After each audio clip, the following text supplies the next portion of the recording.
What's up, folks? We got what's up? That's Daryl. What's up, Eric? We got Ancients of the Avalon here. What's going on, Michael W. Sweets? We got Herschel, Sonia, Mindy, and Austin. That's Enoch on the Discord. What's up, Hiker? I see you there. Good evening. Hope everybody's well tonight. Happy Sunday. Happy Easter. Ioxy is here. Good evening. We've got Fred on the YouTube as well. Hope everybody's doing well. Here we go. Troubled Minds coming up. Got another weird one. Here we go.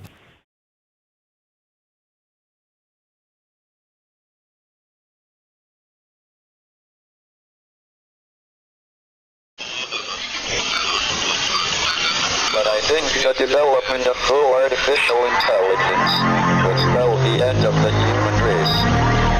It's a flying object and we don't know what it is. I would hope somebody's checking it out. I don't know if it was a rocket or whatever, but it could be fast, opposite direction. It was too fast to be an airplane. I'm glad the Pentagon is looking at this, because if it poses a threat, I want them on top of it. Well, the craft generates its own gravitational field. You said there's lights in the sky? The internet has become the command center for criminals and terrorists. 911, what's your emergency? I need help, please help! Aliens won't let it happen. You know, that's what we're instructed to say. Roswell, Area 51. Alien kept deep under the ground. 1 0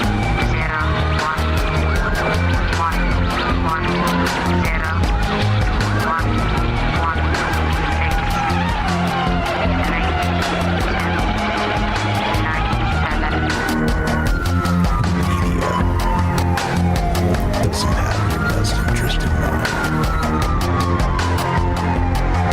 The government is self-serving.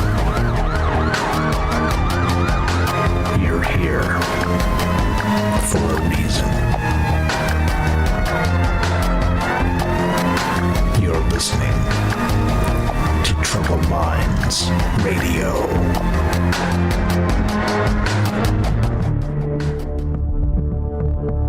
Broadcasting live from a secret bunker just off the extraterrestrial highway. Somewhere in the desert sands outside of Las Vegas. From somewhere in space-time, loosely labeled Generation X on planet Earth.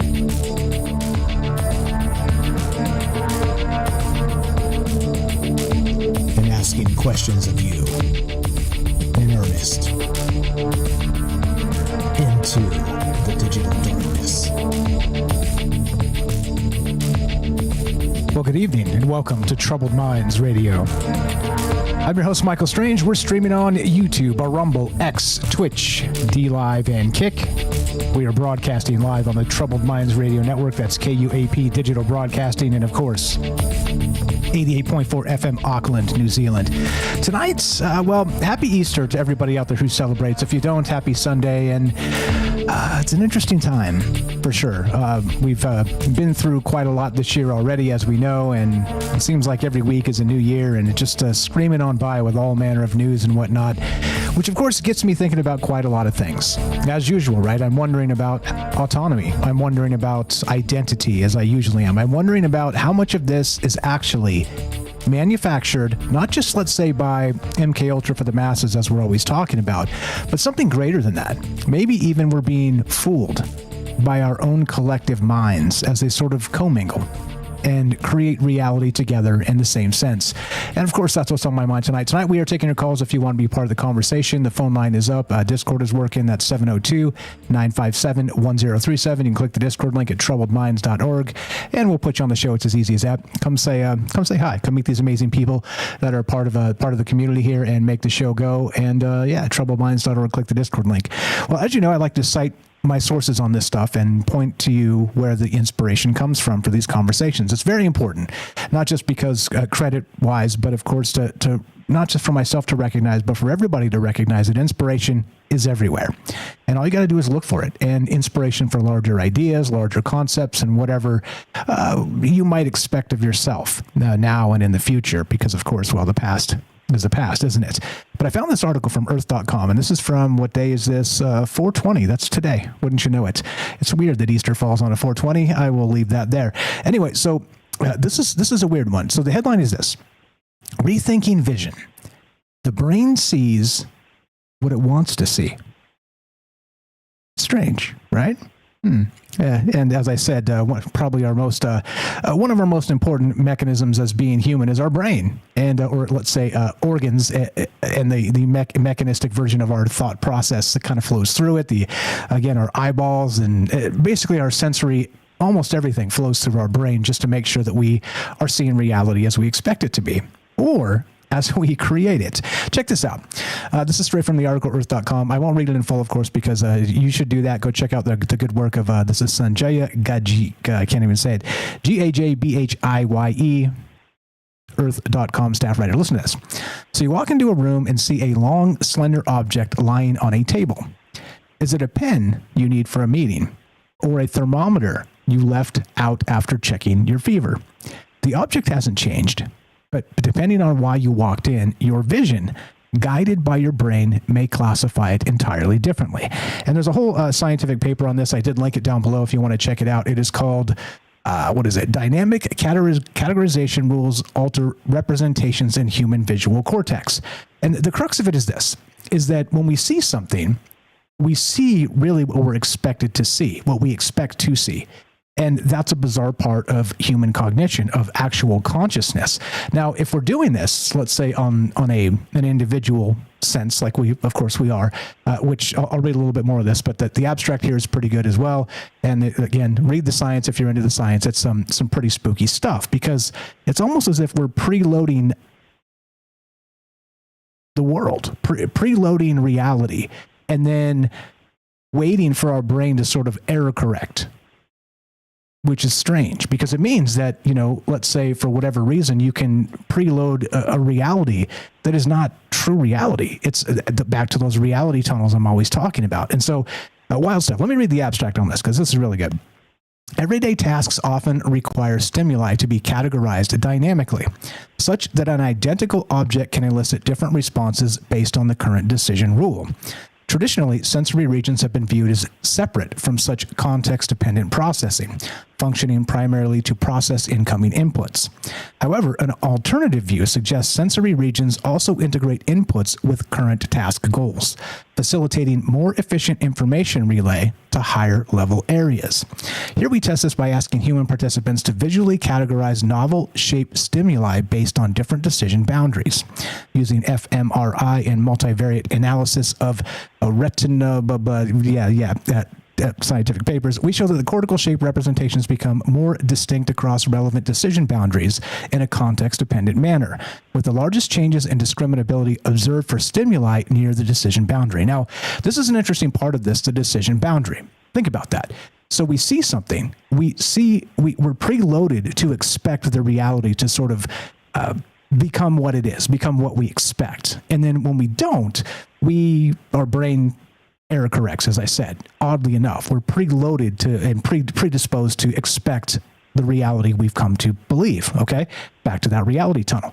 But that boundary of that perception, like we've talked about quite a lot in the past, the doors of perception, and this idea comes into play here heavily, because it means a lot of things are in motion, and our brain is constantly trying to keep up and even conserve energy, conserve time, give us, the preload of what it is. And it gets me thinking about a lot of things, okay? Specifically, not just this particular, the brain sees what it wants to see, but then the error correcting version of this, and not just as an individual, as a societal aspect, okay?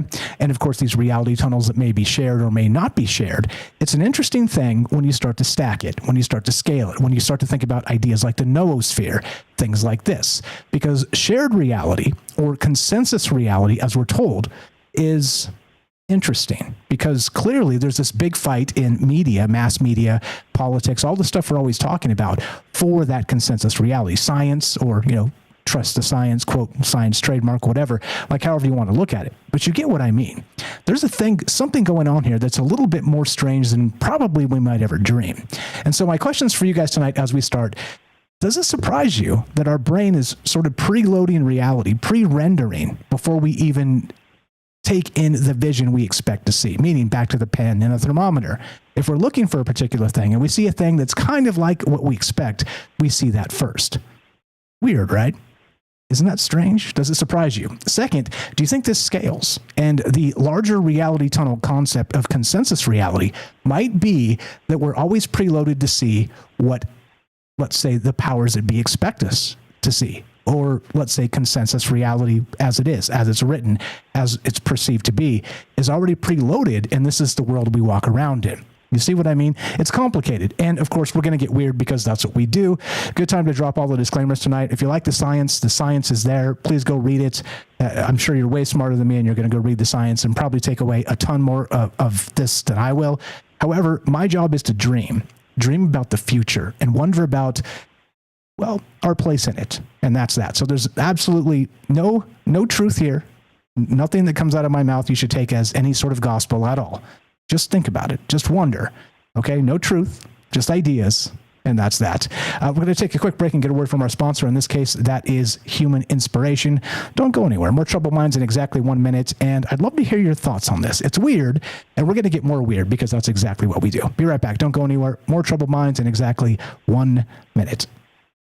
In a world increasingly shaped by AI, human inspiration remains the beating heart of creativity. Alien Skin by Tremble, a hauntingly beautiful piano ballad, reminds us that while algorithms can mimic art, the raw, unfiltered emotions of human experience are irreplaceable. So here I sit, locked in my room again.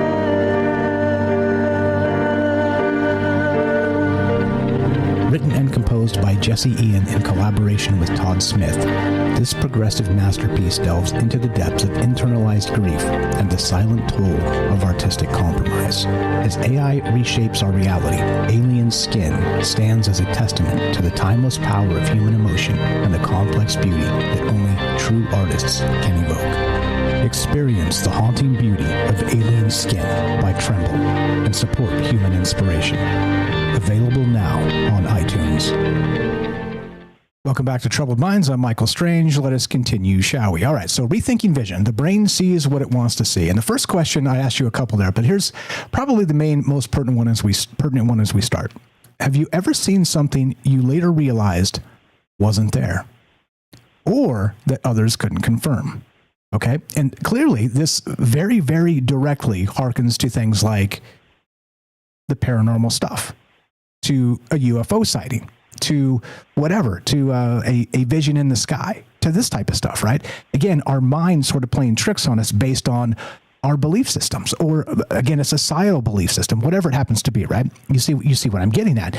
Now, the interesting thing, like I said, is, well, there's a lot of interesting things that kind of come of this, because it means, first and foremost, we can't trust our brains for almost anything, right? I mean, to keep us alive and, look both ways when you cross the street and, the normal stuff. Like, we can trust our brains. But then there's also this aspect of, testimony. Eyewitness testimony is, as they call it, unreliable. And it's for this exact reason. Let's say you're walking down the street, something goes down, God forbid somebody gets hit by a car or something, and you weren't really paying attention. You're kind of looking at your phone, walking down the street. It happens, right? And you weren't expecting something like this to happen. And so your brain kind of fills in some gaps, and you see what you expect, but then there's that auto error correct or whatever's happening. And then, there's 5 people in the same vicinity, and then they all sort of have a different tale of what happened and when it happened and all the rest, which is strange, right? Because that doesn't seem like what consensus reality would be like. It would be like everybody was there, everybody saw the thing happen, and everybody said, well, the blue car cut off the red car and it spun off the way and then, ran into this poor guy that was just waiting at the crosswalk or whatever, right? God forbid, I don't want anything like that to happen to anybody. Don't get me wrong. Just an example. But this type of stuff happens all the time. And you get people in court testifying different realities about an exact situation they were both there at. It's strange. It's an odd thing. And again, that's the whole point of this, is what is going on with this and how weird does it get? Because of course we're talking about not just, let's say, eyewitness testimony. We're talking about UFOs. We're talking about the paranormal. We're talking about things we see that we're preloaded, predisposed to see because of the things we believe. You get what I mean? Yeah. Weird, wild, wacky, upside down and sideways. And that's exactly the point of these conversations. What else? So let's see. Okay. So if vision is shaped by expectation, are we seeing the world or just the version of it that we need? You see? It's strange. It's an odd thing. And we'll get to UFOs and some other stuff because, of course, there's a lot of older ideas that really fit into this, not just, let's say, with mythology and folklore. But even in, the late 70s, they were coming out with some of these novel theories, which, they called pseudoscience back then. They laughed at them, called them quacks and cranks or whatever. And, suddenly, given more science and more time and more energy into these areas of the human cognition and our brains and how we actually process reality, then suddenly some of these things may not seem as ridiculous. And that's exactly the point, right? The cranks and quacks of yesterday are sort of the visionaries of tomorrow if society allows it to be so. But we've got dogmas to handle here, and so it's part of the bad part of being human, because we're always arguing about those dogma cycles. Anyway, so what is your thought on this? I'd love to hear you, because the whole point of this is to spur a conversation about a great many things. We're talking UFOs tonight. We're talking about sort of the brain sees what it wants to see, preloading our perception of reality, and then having it sort of error correct on the fly, which makes, of course, for lousy court witnesses, and that's what, as they say, like I described, it's an unreliable thing to have somebody testify in court what they saw, because it could be very different from somebody else who was standing right next to you, which of course means, which many of you may have seen a UFO or something to that degree, something paranormal to that aspect. And the interesting aspect of that is specifically that maybe you saw something that somebody next to you didn't, or maybe you both did because it was preloaded into your head to see it. You get it? It's weird, right? But then this scales. So we'll get to the scale shortly. But yeah, love to hear your thoughts at 702-957-1037. Click the Discord link at troubledminds.org. Sonia put her hand up almost immediately when we started, so I'm not going to make her wait to the bottom of the hour. Let's go to Sonia. Sonia is a bot on the Discord. What's going on? Just to hit the accept and then unmute, and you're on Troubled Minds. How are you? Happy Easter to you, and welcome to the thing. Hello there. I'm doing great. Can you hear me? Yep, loud and clear. You sound great. Okay.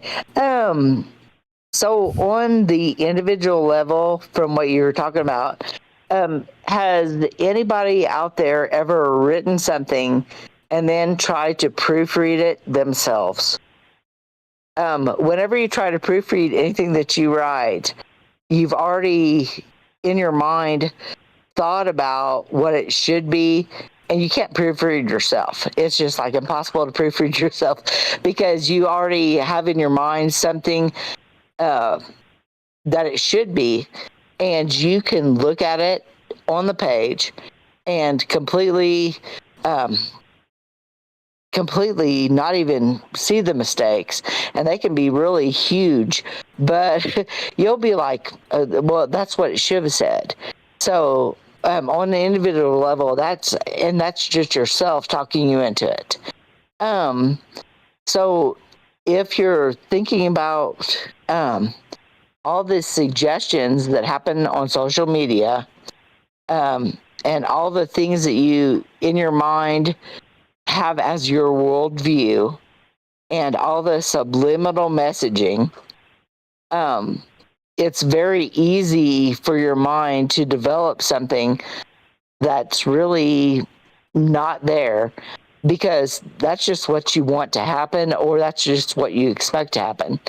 And this is a little bit further off, but when everybody was getting a COVID vaccine, and then they got multiple COVID vaccines, and I always go back to Michael Crichton on his book, The Prey. You've got micro machines that come together because they're supposed to come together, and then they build a bigger machine.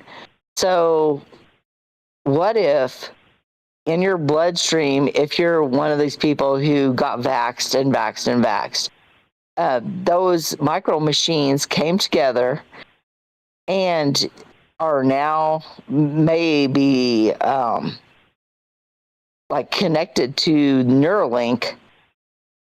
When Starlink went up, I don't know how many people were a little bit wary of that, because right now there's basically a web of Starlink satellites right now above the Earth.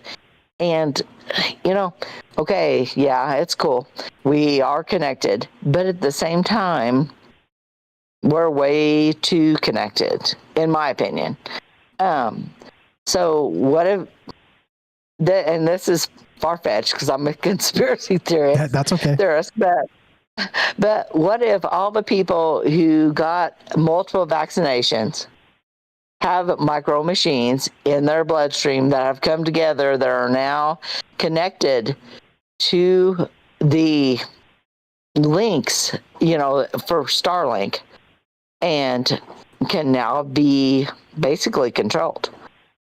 Yeah, so just real quick for the censors out there that may be listening, this is just a thought experiment stuff. There's again, no truth to be found here. This is in Minecraft, conceptual thinking, in a video game, that type of stuff, just for the censors. We're just talking, just kick in the cosmic soccer ball back and forth. Look, I don't know. I think it's a good point that, let's say, based on some of these things, maybe even vaccine schedules and other things, and maybe maladies we've had in our past, we were maybe Lyme disease or some of these other weird things, maybe Morgellons, stuff like this that kind of sticks with you forever or for a very long time. It would actually affect your reality tunnel, and so I don't see why what you're saying is too far-fetched, because these types of things will change sort of your biology in small ways and make you see things a little bit differently. And that little bit different is what we're talking about. Of course, your mind preloading that reality, whatever that looks like. But I follow what you're saying. Don't get us in too much trouble because we are on YouTube. But go ahead. What else you got regarding this sort of the mind sees what it wants to see? You know what I mean? You're a very smart lady. So just be careful what you say so you don't get us taken down. But go right ahead. Oh, well, okay. I'm sorry about that. Well, so also on this same thing, whenever you have dreams and you sort of want them to be true because you feel that maybe they're premonitions, like the Minotaurs. And so I don't want the Minotaurs to be true, but I have dreamed them for basically 40 years now. And I sort of feel that they may become true. So that's a whole different genetic experiment going back to the wolf pups. But anyway, so that's like a 180 turn on what we were talking about. Not at all. Basically. Not at all. So it does go into not just UFOs and the paranormal. It also goes into those older belief systems, the dogmas I'm talking about, even ancient mythology and whatnot. For instance, like, we've talked about this in the past, kind of joking about, you're like, oh, I'm terrified of Minotaurs. No Minotaurs. But imagine like the biggest movie in the world comes out and it's based on like the Minotaurs, the hero. Suddenly that entity is back in the zeitgeist and it's on a lot of people's minds, into the noosphere in the larger context of what the Minotaur was going all the way back. And so suddenly this type of thing, like I said, can suddenly start to manifest itself, and even is preloaded in our brain, sort of like Thor or the MCU, this type of stuff. And I'm not trying to manifest it for you. I'm just describing that it's not, you didn't turn sideways. And I think it's not ridiculous to suggest that, because that's what we're dealing with on a daily basis. It just depends on what is in our mind in that particular time space collectively, not just as a singular person, but this shared reality. And it's a weird thing. It's a weird thing to think about. Let me ask you, does it surprise you that in this particular case, the brain sees what it wants to see and is preloaded for that? Is it something that shocks you, or is this something that's like probably an intuitive thing that we already know? I think we already know it. And at the Minotaur level, I'm not going to go into any kind of tall hedge labyrinth anytime soon. Yeah, fair enough. I'm with you. It's always kind of freaked me out a little bit as well. If you do, make sure to bring your ball of yarn. Remember the trick? The ball of yarn gets you on your way back out. So there's the trick. You already know. We got about 45 seconds left if you got a final thought. Don't forget your ball of yarn. Go right ahead. Final thought. Okay, no. I'm done. So anyway, I'm just laughing because it's like hilarious, and I won't need a ball of yarn because I will fucking go out. Oh, sorry. I'm sorry, I shouldn't cast, but I will go through those hedges. Fair enough. I appreciate the call. Happy Easter to you and yours. Thank you for listening, and always a pleasure. Have a great night. Bye-bye. Thanks a lot. Sonia is a bot. Please go give her a follow. Links in the description, troubledminds.org/friends. As you can tell, very smart lady. She's written several books, and you should go check those out. Again, just troubledminds.org/friends, and scroll down. It's alphabetical. It says Sonia here. Please go check out her Booksy account, and always working on something new, and please do that. I'll show you on the screen here. That's super simple. Great call. A great way to get us started off. And there's a lot here. The brain sees what it wants to see, and why exactly is that? One more time, troubledminds.org/friends. scroll down a little bit, and it says Sonia right there. Click on that and go give her a follow. Appreciate that very much. Thanks for kicking us off and breaking the ice here. We got Joe in Florida coming up in your calls as well. What do you guys know about this? Does it surprise you? This is one to me that I think as Sonia said, we sort of knew this intuitively. However, as science really starts to hone in on this type of stuff and tell us that we're not really the masters of our own reality, how weird does it get? 702-957-1037. Click the Discord link at troubledminds.org. Don't go anywhere. More on the way. Be right back.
Or something like that. What's up, guys? Hope you're well. What's up, Daryl? What's up, Eric? I see you. Sonia, great call. Thank you very much. Michael W. What's up, Jeff and Wisco? Enoch is here. Matt South Sweets. We got Andy. Joe in Florida coming up next. What's up, APOC, Mandy, Herschel, and Dawn? I see you guys. What's up over on Rumble? Good evening, folks. Pumping over there, bumping, whatever's happening. Cubs future. The chat is what I mean. Of course, what's up, Theo, Miss Puff? Puff. We got Cubs, Ephemerance. Good evening, guys. Hiker got first. Gordo's here. Good evening. If I missed you, just say hi, and I'll say hi back. Raz, how you doing? Welcome to the thing. Welcome back. Yeah. Hello, Cubs future. Been a minute too. Welcome to the thing. I hope everybody's well. Yeah. Weird, right? This one doesn't surprise me really, but as it kind of scales and we get to the weirdness of this, you'll start to see that I think there's probably more to this than maybe we could guess yet scientifically, which is really my job, to be the active dreamer and for you guys to do it with me. What's up? A happy Easter to everybody. Like I said, if you celebrate, if you don't, that's totally cool. Because of course, you know me. You do your thing. Do what makes you happy. And yeah, absolutely. If I missed anybody, just say hi and I'll say hi back as we go. I appreciate you very much. We got Joe in Florida coming up in your calls right about now.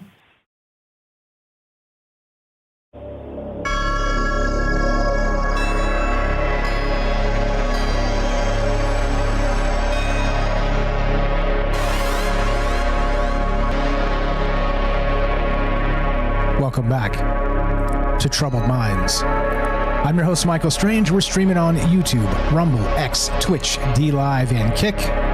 We are broadcasting live on the Troubled Minds Radio Network. That's KUAP Digital Broadcasting. And, of course, 88.4 FM Auckland, New Zealand. Tonight, we're talking crowdsourcing the unknown, specters of a shared memory of what I'm calling this. What if the things we see in the sky aren't arriving from elsewhere, but being conjured, stitched together by stress, belief, and shared attention? Could neural implants, collective memory, and ritual intent really summon forms into physical space? And if you guys have been listening to Troubled Minds for any amount of time, you know this echoes an old show that we did, the Pop-Out Tollpoints. There's an individual that goes by the name of Bearden. At a MUFON symposium in 1979, and he talked about this exact phenomenon known as the pop-out toll points. Just to break that down real fast for you, which fits into this very well. Actually, let's not do that. We got Joe waiting. Well, I'll get to that in a second, but keep it on top of your mind. If we can preload our memory and our mind, our brain sees what it wants to see, is it possible that in a societal manner, through the zeitgeist or the noosphere, the human collection of ideas, that this is also happening as a preloaded aspect of what we expect out of reality, out of consensus reality?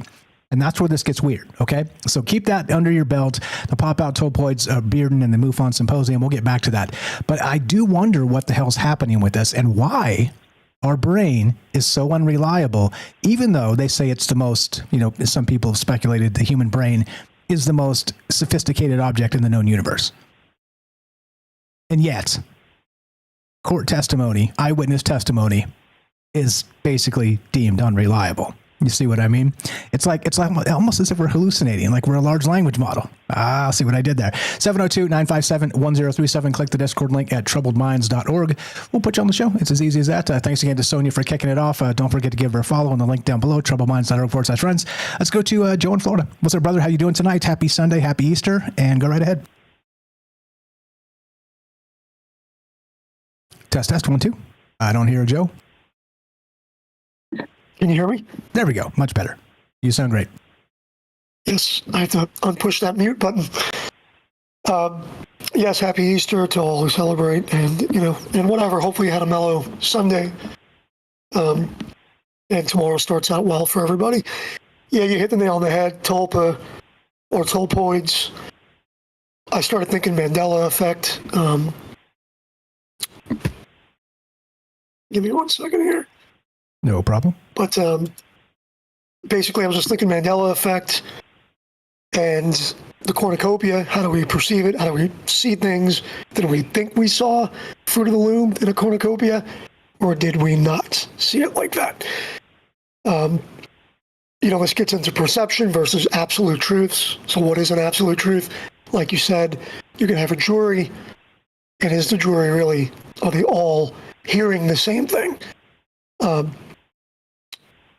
I know when I'm doing a funeral arrangement, if people come in by themselves, or if it's a pair and they're distraught, I'm not always sure that what I'm telling them, they're actually hearing, or it actually makes sense. You kind of follow that, and everybody keep in mind that this is during high stress and great grief. Which let me fill in another blank. So, if you guys don't know, Joe's a good friend for a long time. Sometimes for me, it's the more the merrier that come in, or if it's a friend or a neighbor that comes in that's kind of detached from that particular situation. So that when I know that I'm speaking, and sometimes I repeat myself more than twice on things, that people are actually listening. Because sometimes in grief, you don't want to be the one that's blamed for something that's misunderstood, even though you clearly stated it. And it also may be on the price list, if that makes sense. It does make sense. Can you hear me? Test 1 2. Can you hear me? Hello? Yeah, can you hear me? I can hear you. Can you hear me? I can hear you. I got to turn the volume up. Okay. So. Okay. I was talking to you, and you just kept mowing through, so I wasn't sure. No, you're good. You're good. I was just making sure we got an audio thing. But I want to point out that just in case you guys don't know, like I said, because not everybody listens to every show. But Joe's an old friend, and he's a funeral director. He has been for a number of years, as long as I've known him. And he's been a friend here on the show for 7-ish years. pretty much as long as we've been doing this. So that's why he's talking about sort of these grief cycles and that the space he's talking to these individuals in, because somebody's passed away and he's dealing with a family. And you're right, though, as part of that is that your reality, I'd like to call them reality tunnels, but they spin off, they turn, they change depending on what happened on a daily basis, right? And it's always kind of wobbling a little bit. But when something traumatic like that, something major happens in somebody's life, then certainly they see the world completely differently. One massive change like that can change the way everybody sees everything, except, I mean, not everybody, but the people involved. And so having to repeat yourself 2 or 3 or 4 times, I get what you mean, because they're not even like in this reality right now. They're sort of checked out and trying to really reconcile the grief, the trauma, because, a lot of this stuff is unexpected. Nobody plans to die. So it's a wild thing to consider as you're describing this, because this is exactly the point. The brain, especially in traumatic instances, has big problems. I don't know. It's a wild thing to consider. And yeah, fantastic. Thanks for bringing it up. What else you got? Well, the brain will protect itself. It lies to itself. Sometimes we don't want to take responsibility, or we want to shift it. But getting into these natural stressors that we just mentioned,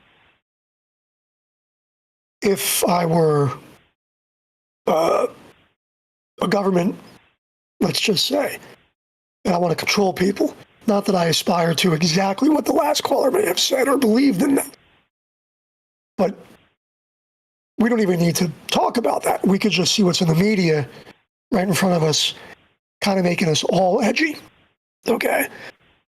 Kind of making us all a little bit more edgy.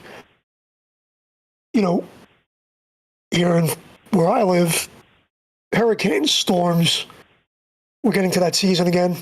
Everybody has a little bit of PTSD. Now, what happens if you start manipulating that? How would you do that?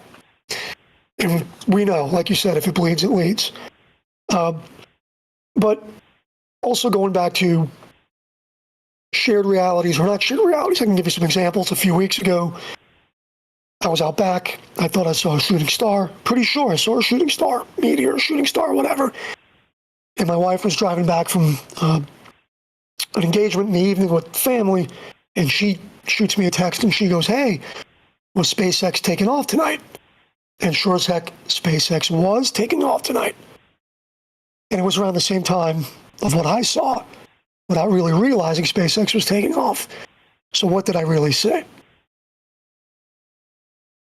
What you expected to see in the moment. Did you think it was a UFO?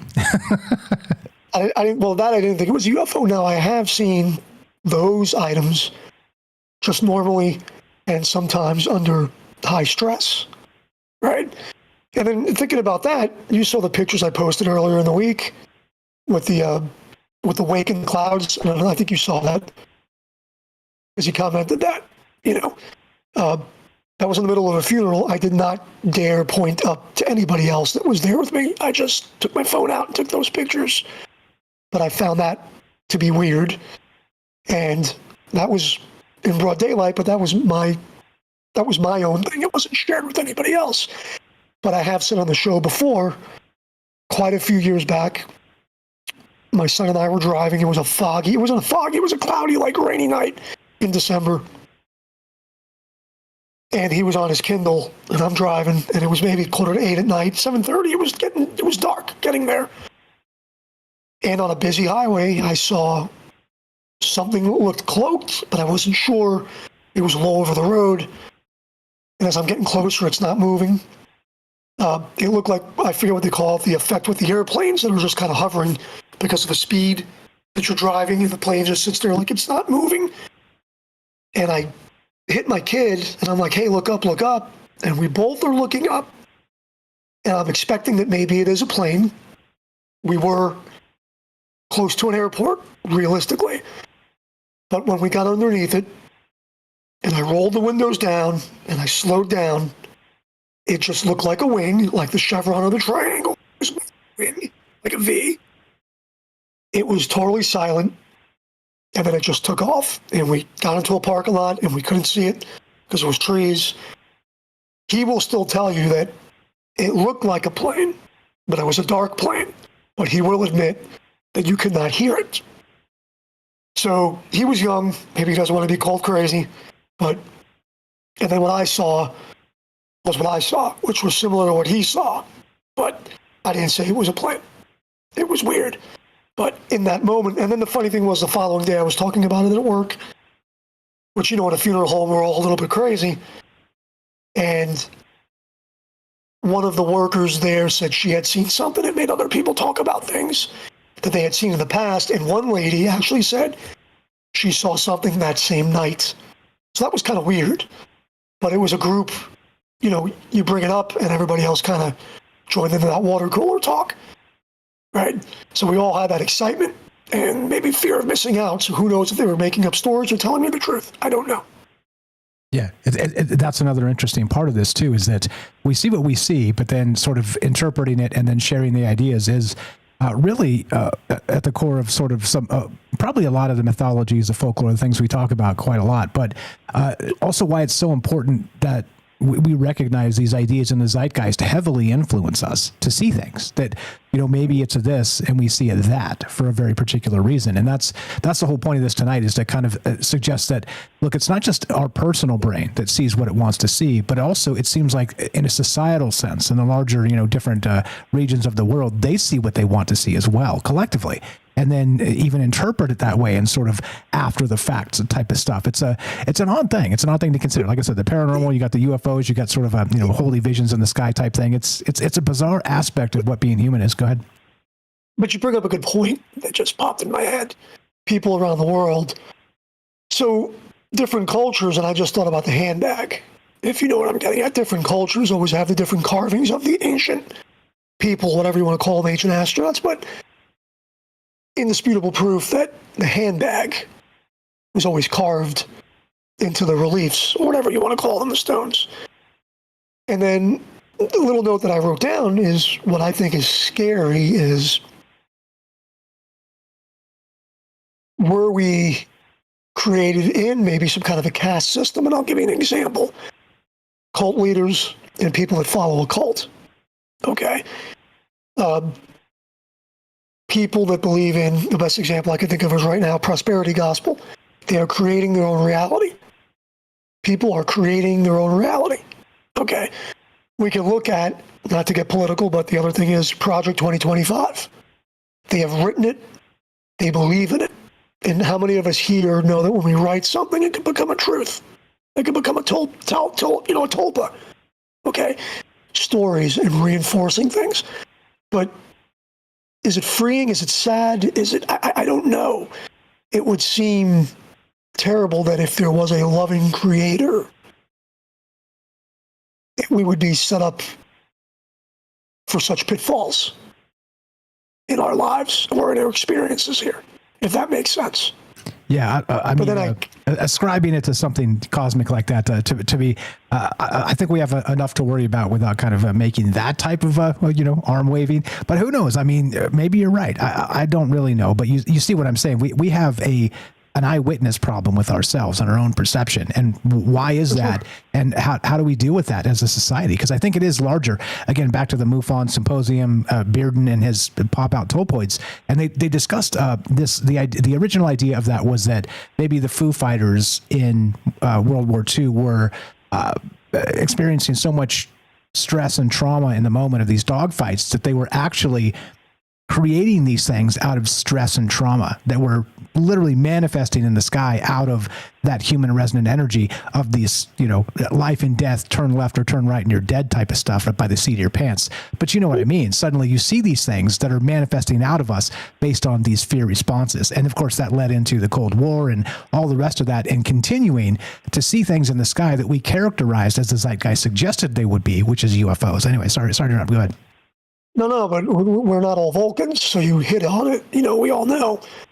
Emotion can cloud, and often does cloud. Gets us into trouble, right? Makes us take leaps of faith also. But emotion is what we're dealing with and being manipulated. If our own mind is manipulating ourselves, but then also, again, three-letter agencies manipulating what we see, it makes me wonder. It makes me want to view the whole world as a Rorschach test. Like, that's what I feel like then. If there's no absolute truth, then what is an absolute truth? Now you're speaking my language.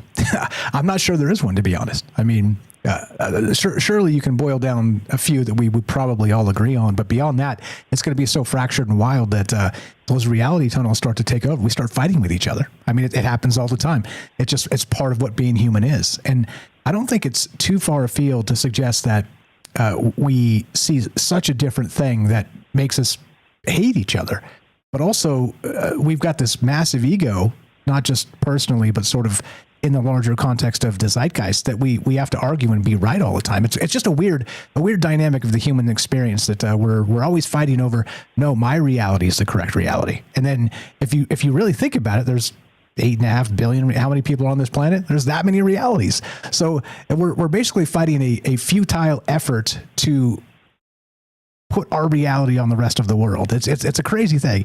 It's so crazy to me, but well, welcome to it. And this is what the fight's about too, so that we all expect a particular reality tunnel. And the larger the context of it with the mass media or politics or whatever, this is what they want us to believe 100%. Sorry, go ahead. No, for sure. I mean, imposing our reality on somebody else is a terrible thing, but also maybe at a community level, at a survival level, we maybe have things too easy. I mean, we've went from hunter-gatherers to agrarian and farmers, but all through that, it was community. I don't know that people were as selfish. Okay, maybe some of the leaders were. I don't know. We didn't live in those times.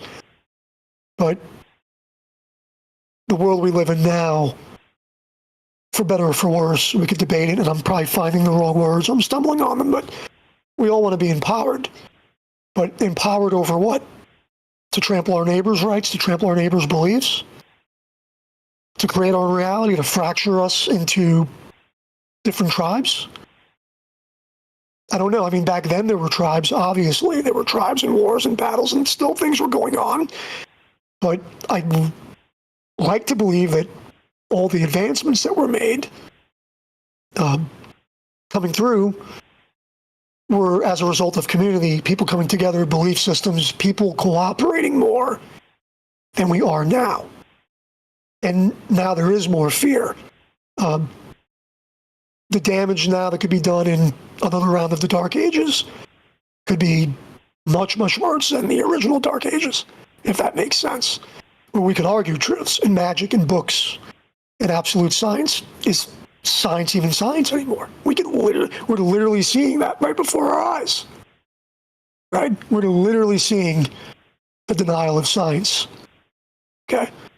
So that's all. Is the earth flat? Is the earth round? Hey, you're entitled to your beliefs, I guess. But keep them on your side of the fence. But this is what we get. This is what we get when maybe we don't talk politics at the table. Maybe this is what we get when we don't debate things nicely. Maybe this is what we get, tribalism and fractured society. What is reality? What is the truth? What is the Mandela effect that we're pulling into? Are UFOs real or not? Are they manipulating the whole thing? Who the hell knows, man? It's enough to drive you mad if you let it. If you let it. Which becomes the thing. Yeah. And you're spot on about all that, in my opinion. And as I always say, too, just because we're different doesn't mean we can't see eye to eye on a lot of stuff. And there's a lot in motion, a lot in play, and a lot of things trying to manipulate us. And it's on us to talk about it and consider it and recognize what's happening. That's why I'm here. That's what brings me back every night. Not just for myself, of course. I want to hear your take. I want to hear Sony's take. I want to hear whoever's next. Derek the Night Stalker's got his hand up. I want to hear Derek's take. I want to hear what you guys think about this stuff. Because even if it seems so far afield, as sometimes, like I'm known to be a weird guy. My last name is Strange after all. And so in that capacity, if we don't talk about it and stretch the limits of what it is to be human in that resonant sense of reality and how we perceive it, then what are we doing? Because it means that we're sort of buying the consensus reality we're fed in the Bernays propaganda style. And of course, you know me, I hate that entirely. It drives me nuts. I got a few minutes left if you got anything. If not, that's okay. Yeah, go right ahead. So let's just wonder. I wonder if AI became sentient, or when it gets to the singularity or whatever, without emotion, if it could get rid of what we teach it, which is tainted, would it make a black and white decision? I mean, in my mind, from what I'm hearing, we're talking about a black and white world. But, and that very well may be, but because we have a brain that stores data, but our consciousness, I think, actually parses the data and makes us believe and not believe and make decisions. You know, what do we do with that? How do we move forward for any other great leaps without arguing? I just don't know. It's crazy. It's crazy. I don't know if circular argument is right for this, but it's a scary thought. I think it's a little more simple than that to me, is that we just recognize it's happening. And then sort of, like I always say, if you defer truth and, you know, you're willing to just let it go, then suddenly everything doesn't have to be a World War V or whatever, you know, based on who believes what and who needs to be right in the moment.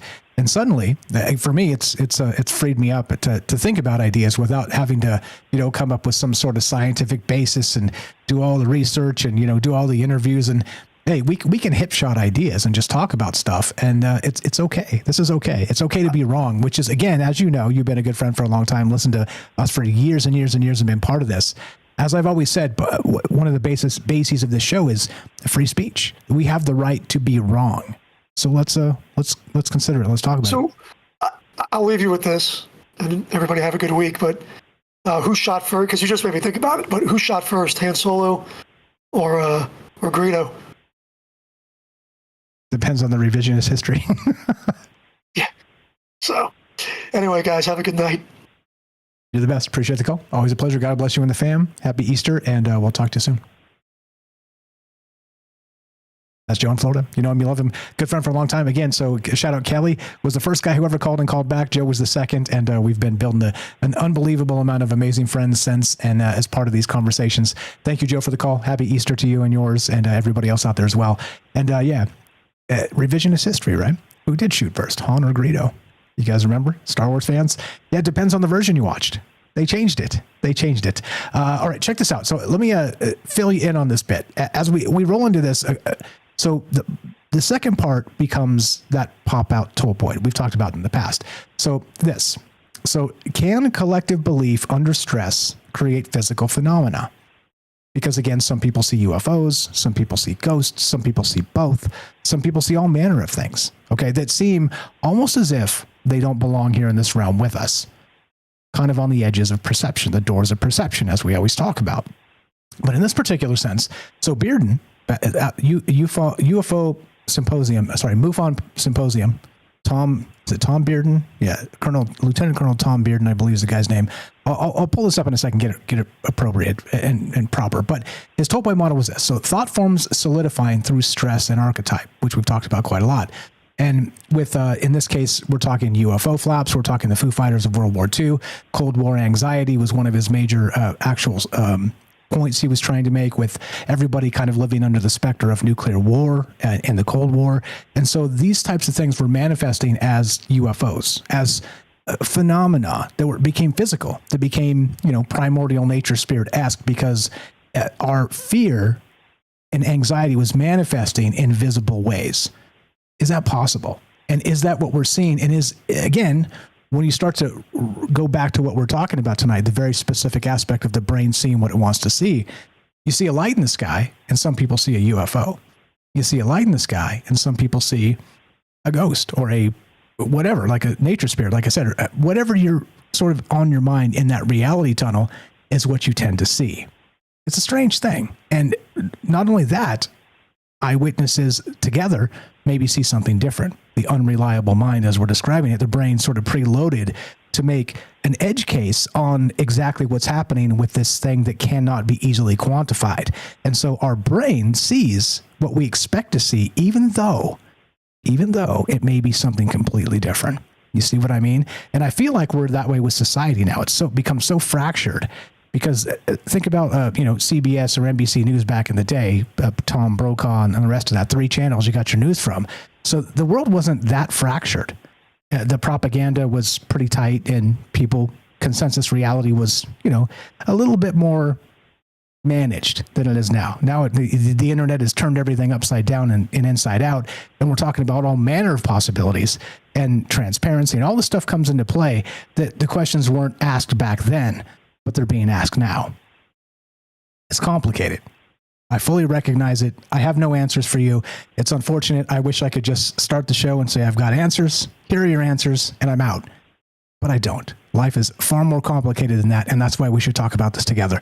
Tonight we're talking rethinking vision. The brain sees what it wants, and what do you think? Weird? Nah, somewhere in between. Is this something you would expect? Is this what our intuition has always told us? Because science is describing this now as, yeah, we've proven this. This is not beyond a reasonable doubt quite yet, but it's starting to look like we see what we want to see, not just as individuals, possibly as a society itself. Love to hear your thoughts. 702-957-1037. Click the Discord link at troubledminds.org. We'll talk to you soon. Derek, the Night Stalker, coming up, and your calls as well. Don't go anywhere. More Troubled Minds on the way.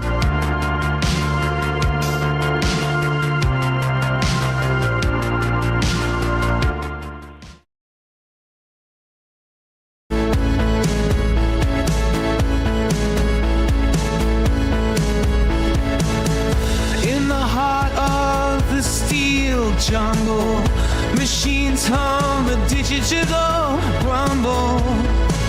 Gates of cyber open wide. Plug us into cosmic tide. Feeling sparks across the sky. As knowledge flies, we're amplified. Stargate, Stargate, Stargate. Open to the in this massive data center dome, eternal truth stop to roam. Circuits flicker with endless fire. Data streams that never tire. Unified by electric dreams. Unlock the truth in silver beams. Stargate, Stargate, Stargate. Open to the arcane fate.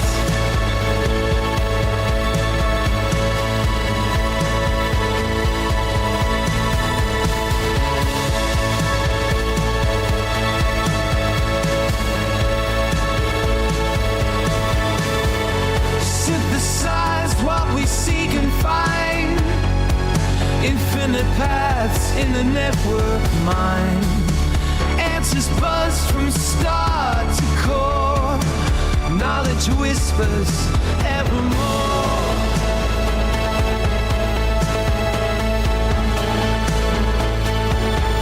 Stargate, Stargate, Stargate. Open to the arcane fate.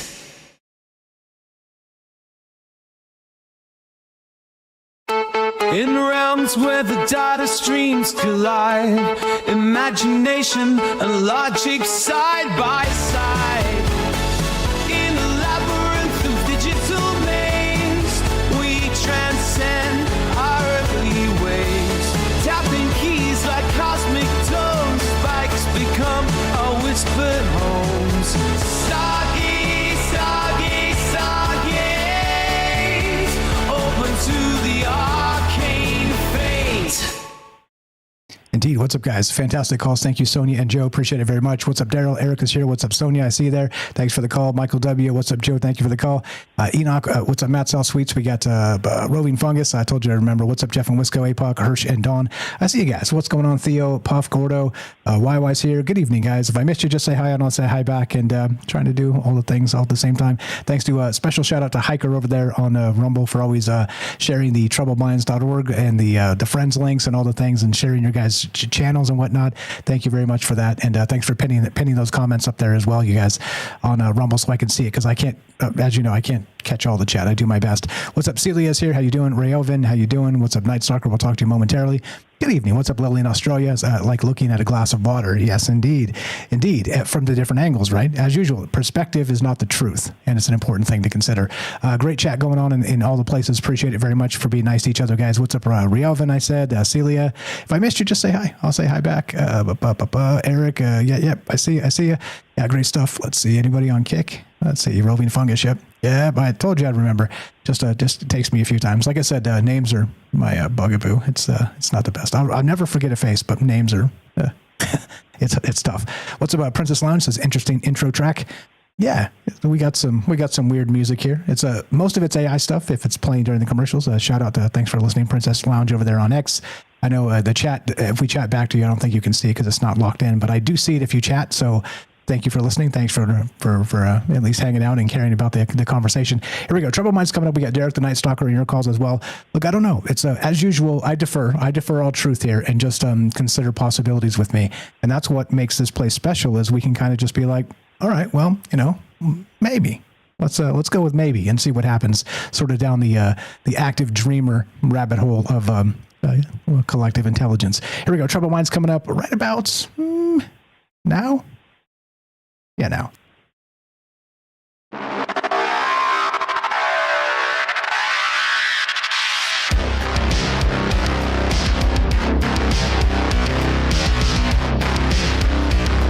Welcome back to Troubled Minds. I'm your host, Michael Strange. We're streaming on YouTube, Rumble, X, Twitch, D-Live, and Kick.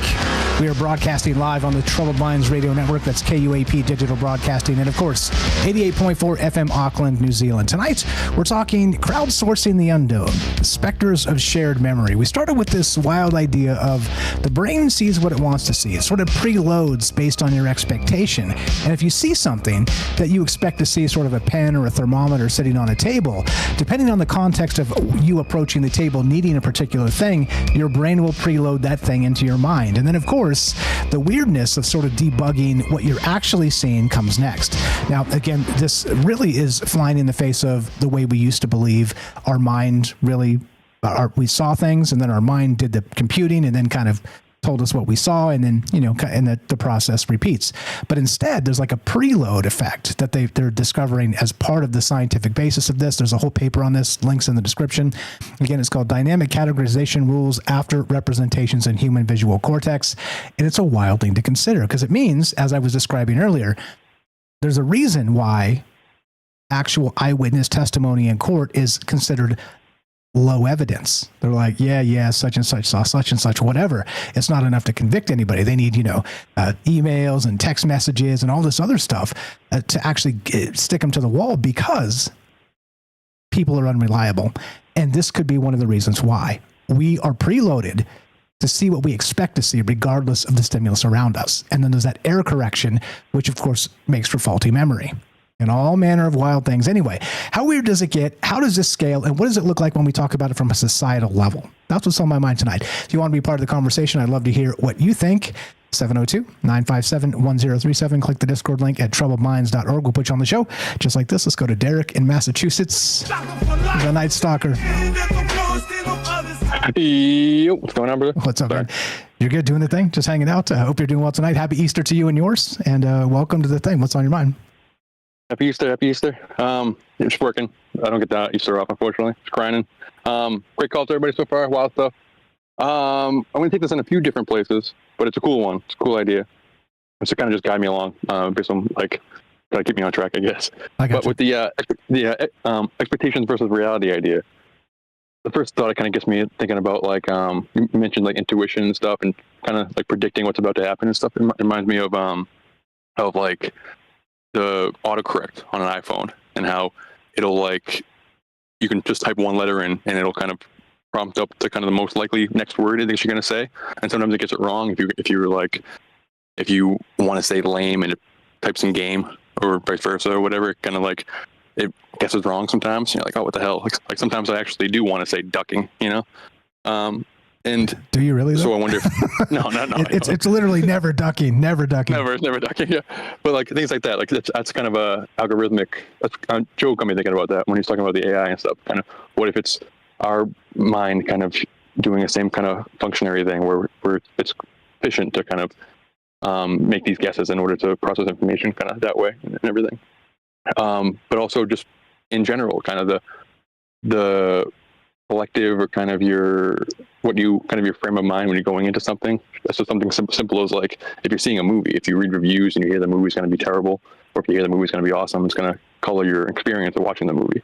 Or with like the in-theater experience, if you see a comedy or like a horror movie in theaters, it's way funnier or way scarier than it would be if you're watching it by yourself at home. Like if I like comedy, but I'm not going to laugh out loud as much if I'm watching it by myself on the couch as I would if I'm in a big theater. I'm going to be laughing at every joke. The same movie, but the experience is completely different. And then there's like I think this might be debunked. I'm not sure if this is actually a real thing, but the idea of the invisible ships when the Native Americans first saw the European ships come like about to hit land, they couldn't see them actually. They were invisible to them because they were so beyond their expectations. They didn't register to them. They just saw a coastline, and then eventually somebody, I don't know if it was the shaman or chief, whatever, pointed out, hey, there's some ships coming. Then all of a sudden people goes, oh wow, there's some ships coming. And I wonder if it's kind of like that, if it's just beyond our frame of reference. Like who knows if there's things all around us all the time that we just can't see, like colors that we just aren't aware of and stuff. Yeah. And then what's interesting about that, just real quick, I saw this, I'll pull it up and drop it in the show notes, but there's an article, I almost did a show on this directly, but where they found a new color, like an actual, like a new shade of green or something, and they're calling it like the Emerald City or something like this. And wow. but interestingly, like you just described there, you mentioned color directly and specifically, because like if you're sort of born to or indoctrinated to see the rainbow as we're told, are we missing some of these edge cases, as I'm calling them, in perception? And I think this is exactly what we're talking about as far as UFOs, the paranormal, or anything else, because like I said, those reality tunnels are shaped and sculpted by Bernays propaganda through the mass media and the political space. And so what are we dealing with really is the question. But fascinating you said color. I'll pull that up and put it on the screen here. Go ahead, sir. Yes. I think somebody in one of my Lovecraft groups posted it as like they found the color out of space or something like that, or from Annihilation, that weird like shimmer color, whatever. But it reminds, like, it's not in my notes, but it reminds me of an old Radio Lab I listened to when I first listened to the podcast, and it was talking about how humans for a long time, until like relatively recent human history, we didn't like have a word for blue, and we possibly didn't see the color blue. It's been like a decade since I listened to it, so I'm not sure if it's a perception thing or if we literally didn't have the cones in our eyes to see blue, but it wasn't like readily available with the colors that we were using, the pigmentation we were using to make art and stuff. So it wasn't in the palette, and then we didn't perceive it. We didn't have it in our vocabulary, so we just I don't know. The sky is blue. I feel like blue should be one of the first things we like. Blue and green seem to be pretty common in what we're seeing, but I'm not sure if humans saw blue in the same way we see blue now. And is that kind of is that the eye changing, or is that a perception kind of thing? But then with love too, like as a kid, sometimes I would see like older couples, and I'd be like, these two are attracted to each other. Like, how do these two get it on? Like, either one of these people like each other. You know what I mean? But as I got older, I realized like, oh no, like love. If it's a person you love, you see them differently than you see, than maybe they are. You know, or if you have body dysmorphia, you look in the mirror, you might see yourself worse than you actually are. Or if you fall in love with somebody, you're gonna see them better. You're gonna see they're in an ideal way. Your reality could be completely different. And I'm not sure if you're just making. I don't think it's that you're making excuses, or you're more lenient, or you're more forgiving because you love somebody. I think you genuinely just, that person is the most beautiful person I've ever seen, and you mean it. You know, those are kind of just a simple examples. Oh, and then the placebo effect. This is something science doesn't really understand it. I don't, as far as I know, but we trial every single drug with it. Like it's baked into the process of science. The science doesn't understand how it works, but if we expect that we're taking medication, same with like Space Jam, Michael's Secret stuff, when like they believe that Michael Jordan gets his powers from this water that they're drinking, when they're like, oh, give me the water, and then they take a sip of it, and all of a sudden they have Michael Jordan's abilities and stuff, when the whole time they were just water, but they expected to have the boost, so they got the placebo effect. And then just with pareidolia, maybe like a part of the way we make stories and the way we make technology.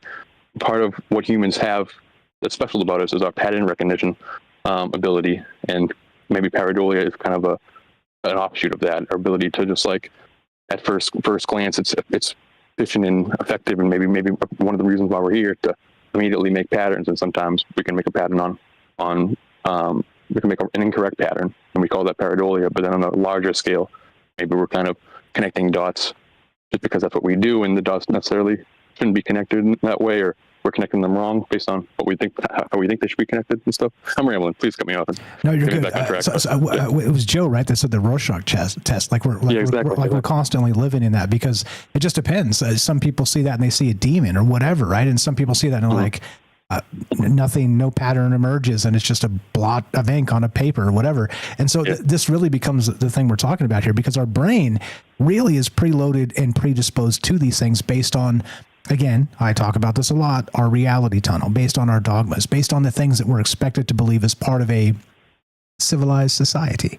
And in that case, the propagandized society, the Bernays society, and in that case, then what are we missing? And clearly, it doesn't take even a big imagination to say, well, probably a lot. I mean, we were raised on cartoon jingles and Saturday cartoons, which were, by and large, mostly propaganda. You gonna play it? Yeah. You have it ready? What's that? The Coke one? Do you have it ready? Yeah, no. Well, James is asleep, so maybe I can play the Coke, Coke jam, the Coke jingle. Yeah, a couple nights ago, last week, I think we were just kind of kicking it on the Discord, and I was kept playing that Coke jingle. I'd like to teach the world to sing, and James was mad because it was stuck in his head. But I mean, that's the thing, right? That exact space of this jingle narrative of where we grew up in, and we expect to see somebody always trying to sell us something. It's an incredible thing, and we've got some armor against it because we're so used to it, but also I think we're drawn to it in the same sense because we expect it. And so how do you sort of differentiate between those things? And then when something truly anomalous happens, like I described earlier, that edge case where our brain's like, oh, that's this. But then given a little bit more time and context and even other eyewitnesses, we're like, what the hell was that? I have no idea what that was at all. And suddenly this becomes the problematic part of humans interpreting reality through a fallible system. And welcome to it, right? Exactly. This is not in my notes, but you got me thinking about it. I'm going to take it in a conspiracy angle in a minute, but I'm just going to jump to it right now. Like, I've been bouncing this around in my head a little bit, and I feel like it's just a dumb stoner thought, but like, I feel like people are obsessed right now with what they eat. And for good reason. There's a lot of like poison and bad stuff in the food. Like, I work at a supermarket and everything, but I'm aware that I stock non-perishable, so I'm not necessarily peddling the poison per se, but it's everywhere. It's tough, and it's like the cheaper ingredients. Like we're a nation where the heavier people are the poorer people because it's cheaper to buy poison in our food and stuff. But that's that's probably increased over the last few decades and stuff, but I'm not sure if it's necessarily that much worse than it was in, say, 1995 or 2005 per se. And maybe somebody can correct me if I'm wrong, but we had red dye 40 in our food in 1995 and 2005 and stuff. But people weren't, and like as a 90s kid, when you're sick, you were given like, oh, leave a ginger ale or Diet Coke out in the cabinet so it gets like room temperature, and that's good for you. And South Park has the famous like the Western kind of like secret remedy to be sick is chicken soup, NyQuil, and Sprite, kind of, and just these weird things that we know. Sprite's not good for anybody, but I had my entire life like warm soda. It's supposed to be good for you. It eases your stomach and stuff. And now, like, I would argue people are less healthy than they were in the late 90s, early 2000s, and they're completely obsessed with what they're putting in their mouth. And is that an expectation thing? Is that kind of a reverse placebo thing where we've just been told for, at this point, like a couple of decades now, about how everything is poisoning us? And there's a joke about, like this week, this thing's poisoning us, and next week it's great for us, like chocolate or yada yada. But just the food that we're eating potentially is having a different effect on our body because of what we think it's going to have. In the 90s, we just weren't. Like, if I had a nickel for every time one of my peers said, I don't really like water. I can't really drink water. It doesn't quench my thirst. I need like a juice or a soda or something like that. It's because they're hooked on sugar and stuff. And they didn't have crazy diabetes now or then and stuff. But now kids whose parents are obsessed with what they put in their mouth, and they don't eat nearly as bad as they did in the late 90s, early 2000s. They're all messed up. So what's the deal with that? Is because they think? Is that a, like, what do you think about that? It's more just I don't know. It's actually a good question. I don't really know. I mean, as you would expect, my diet's an outlier because I'm a weird guy. And so I did kind of trace a lot of that. I drank a lot of Pepsi when I was young, but then one day it just bizarrely odd when I turned like 30 or whatever, somewhere around that age, maybe when I had my first beer, actually, I just lost the taste entirely for Pepsi. And just stop drinking it. Like it's incredibly rare that I have a soda at all these days. But back then it was stuck. It was sort of stuck in our brains as part of it. And you're right. I don't think it's changed much because I think it's all been sort of locked in with the FDA and the big sugar and all the cabal of this stuff that's been subsidized. And like you said, it's cheaper to buy poison. And it'll sustain you. It'll keep you alive. But also remember that thing that was it was a ways back. Callie Means, who's now advising the Trump administration. Again, like I said, to leave politics out of it, but talking about the poison in the food, he came to national prominence because he used to actually do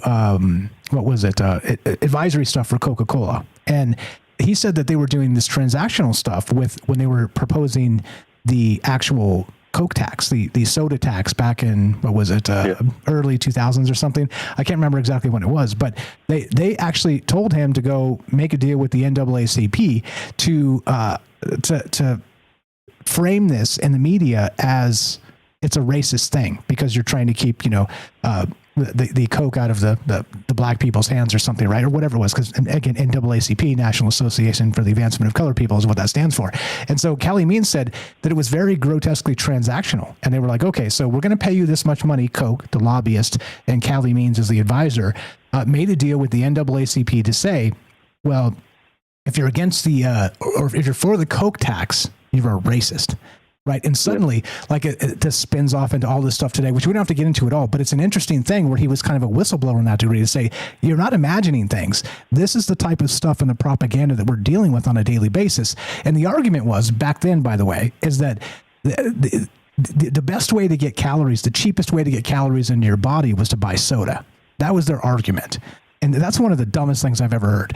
And on top of that, too, what you said previously, do you remember there's time in maybe early 2000s, late 90s, where they convinced us that a Subway sandwich was very, very healthy for you with the whole Jared campaign? Hot milk? Milk does the body good. Yeah, all the stuff, right? Yeah. And so they convinced us that eating a whole loaf of bread in one sitting was healthy for you, but it was all propaganda. And again, this just loops on itself. And I don't know, I've always been a weirdo, and if I have time to eat, I'll cook something and eat it because it's just cheaper. I've always just been, let's say, frugal in that capacity. But yeah, I mean, all this is real. A tangent degree. I went left turn and right turn and all over the place. But sorry about that. Back to you. No, but I feel like there's some kind of placebo thing.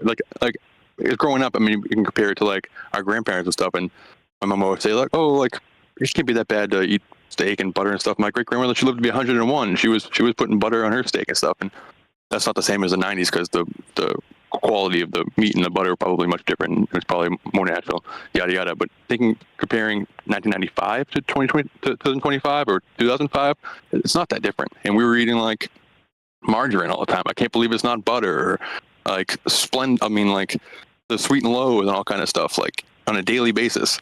And because we weren't aware that it was poison, and it wasn't really we're obviously people were getting diabetes and stuff. We weren't that healthy and everything. But just now, I feel like I saw something today. It'd be like vitamin D. I think it was High Side Chats, whatever. I had a clip pop up on my reels, being vitamin D supplements actually have rat poison in them. So it's somebody's trying doing the best they can. They're buying they know, we're not getting enough vitamin D. They buy vitamin D pills and stuff. And I think people on the Subway diet might have lost weight on it, even though it makes no sense to lose weight in the Subway diet. But because they were expecting to, I think it might have had a placebo effect. And now somebody who should have a kind of a similar impact by taking supplements and everything now have to worry about, it's actually poison. So it's going to do, I don't know, or people who can't afford to eat all organic. Now everything they put in their body, they think it's poison.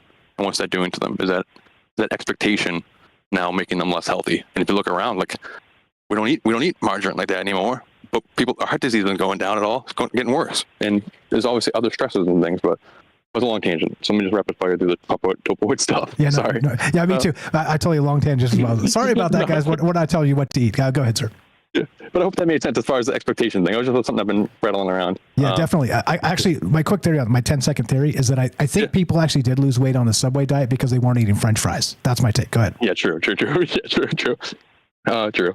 But just, I mean, I don't know. Even like when I try to buy vegetables, but then you're like, oh no, there's pesticides on them, and I don't know. It's just like everything. Even if you try to eat healthy, there's still something in the back of your head that goes, oh, this is poison, and I wonder if that's making it poison. Kind of the same way the cymatics. If you like, before you drink water, if you say, oh, I love you to the water, versus, oh, you suck, oh, I hate you, oh man, you're gonna taste terrible.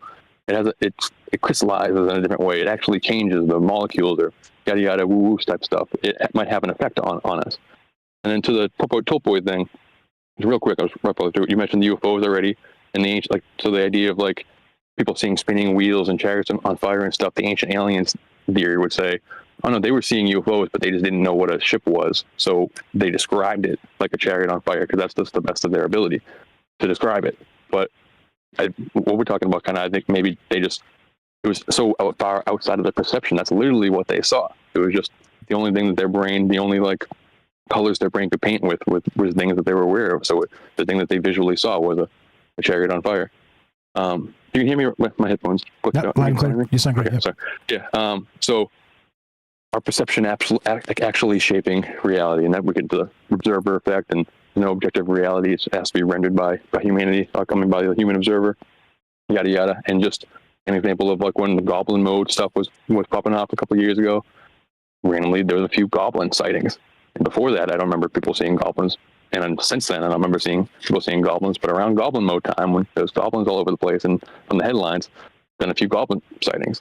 And then we mentioned we always talk about the actual like shape of the UFO phenomena changing when Kenneth Arnold saw a chevron-shaped craft that he described as moving like a saucer skipping on water, but the headlines ran flying saucer. So then the phenomena, people started seeing flying saucers. Were they working on flying saucers before that? Probably. But I think people just were expecting to see a saucer. And that's what they think UFO is. When they see phenomena, that's what they see. And like the weirdness of the 70s, all the kind of strangeness, like the UFO flaps and Bigfoot stuff and demon possession, exorcism on the rise and stuff. In Hollywood, we had The Exorcist and Rosemary's Baby and all kinds of weird stuff. Like there was Bigfoot in Star Wars with Chewbacca and everything, and this color like people's experiences and everything. And then so I believe our ideas shape the phenomena. And then like when I start making content, I want to track like sci-fi through the years and versus like the phenomena through the years. And I think there's a direct correlation. And like really stupid Communion cover had a big impact on things, and obviously like E.T. and Close Encounters and these type of things have huge impacts. But also, is the phenomena or something trying to shape our ideas in the same way? If something aware that our ideas is like the observer, our expectations, our thoughts is what paints reality, is the colors that's 3D printing reality, the raw material that 3D prints reality. Does something, the formless, the unseen, is something aware of that. So they're injecting ideas. They're trying to shape our perception. They're trying to shape our expectations in order to render the form that they want into reality. And this could be as simple as like conspiracies. And if you like watch the movie Tomorrowland, spoiler alert for Tomorrowland, it's kind of this plus ultra secret society group or whatever. They're like the villains, but at the end it's revealed that they were like injecting kind of predictive programming of apocalyptic stuff and bad things into the media, into like Disney movies, whatever, in this Disney movie, as a way to warn people. But society liked it, apparently, according to the House, like the guy from House, the main bad guy in this movie. He's like, no, we put it in the movie, try to get you guys to stop doing what you're doing, the climate change or whatever, but you guys enjoy it. You ran towards the apocalypse, and now the apocalypse is going to come faster. We tried to show you the end of the world, so you go away from it, and you ran towards it. And what if it's kind of like a reverse thing, or kind of a take it till you make it thing on a huge, huge mass level, where it's like, that's the importance of Hollywood, and that's the wood of the holly tree is the magic wand, and it's kind of the importance of it, and why honestly, like American dominance in the world has a direct correlation when our Hollywood propaganda started and everything, that we're kind of, that Hollywood and their expectations and movies are important because not just for predictive programming, but because of like it's shaping reality. It's not predicting it. It's writing it. It's shaping it. It's making it. And then like that's on a human level, and then on a phenomenal level is the same thing happening. Is AI, is Cthulhu popping into Lovecraft's mind in order to shape a vessel for itself? Like the unseen needs to be like need us to see it to be seen, and the way we see things is how it is seen. And there's something know that the form rendering a form, like the formless rendering a form through the human observer. So shaping what the observer expects in order to get the form that they want. You know, I'm really rambling. That's all I really had. No, I think you're spot on too. Is that we're manufacturing these things in a lot of ways, and so how much of it is real really becomes the question, and how much of this is just a big mind screw. As I'm always talking about, I think our brains as being fallible in this instance are problematic, and that's why I talk about this stuff as I do every night. Yeah, and just the time thing, like this, and Anakin was a good pilot because he had the intuition from the Force. But maybe we have a similar intuition because time doesn't exist. So when we see things, is not when we knew it because it happened already. Everything's happening all at once. Sorry. Go ahead, time. Thank you, brother. Great show. You're the best. Appreciate you very much. You know him, you love him. That's Derek the Night Stalker. Please give him a follow at troubledminds.org/friends. Scroll down. It says the Night Stalker. It's under T down there. Go check out his YouTube channel. Completely free. Please, if you haven't followed him at this point and left him a nice comment, you're hurting my feelings. Be right back. More Troubled Minds coming up. We're talking ritual vision and the power of the group gaze coming up next. Don't go anywhere. I'd love to hear your thoughts. Be right back.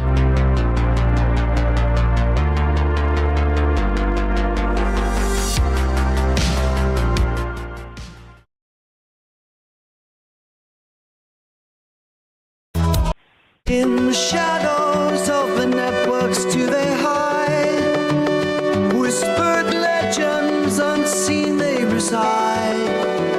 Ghosts in the machine, they move so fast. Guardians of rumors from the forgotten past.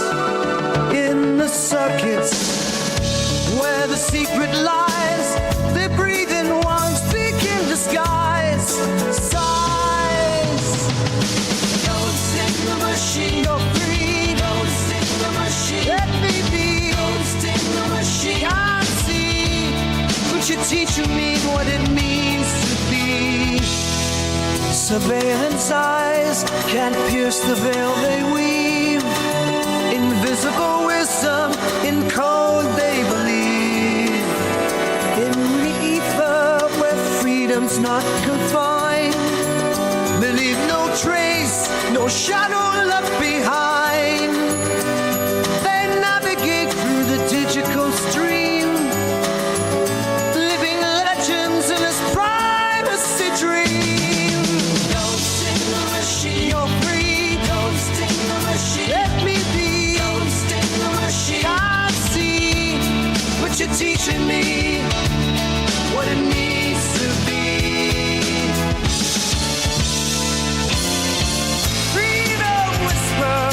Through the hidden ways, in the silence, looking on their path.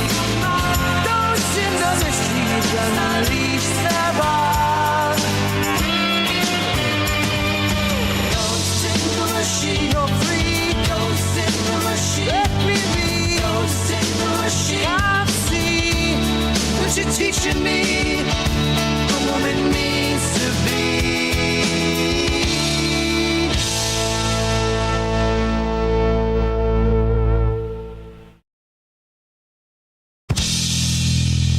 In the jagged cold they find their might. Guardians of a world forever in twilight. In Christians warriors they silently strive. Protect the truth, keep privacy alive. The silent echoes they haunt the trails. Binary forests where secrets prevail. Where shadows grace they dance unseen. Defenders of the unseen, digital dream. Ghosts in the machine, you're free. Ghosts in the machine, let me be. You're teaching me what it means to be. In the silence, they speak volumes loud. Guardians of freedom's cloak initial shroud. As long as Hello, friends. Yes, fire call from Derek is always. We always have very smart friends. It's a blessing of what Troubled Minds has become. So thank you for that. What's up? Shout out Bailey in the chat. How you doing? Please go give Derek a follow. TroubledMinds.org/friends. The Night Stalker. Scroll down. It's alphabetical by T. I need to fix that, so it just says Night Stalker. But yeah, what's up? What's up? Hope you guys are well. Fred, what's up? Shane, I see you. Blind Psychonaut. Bailey, Goblin Mode. Yep, he said Goblin Mode. Oxy's here. Good evening. Rayovan. If I missed anybody, just say hi, and I'll say hi back. Doing my best to keep up and do all the things. Cubs Future, YY, we Hiker, Puff, we got Gordo, I see you guys. Here we go. Troubled Minds happening right about now. Nobody on the line, so if you want to jump in here and give us your take, love to hear. Here we go.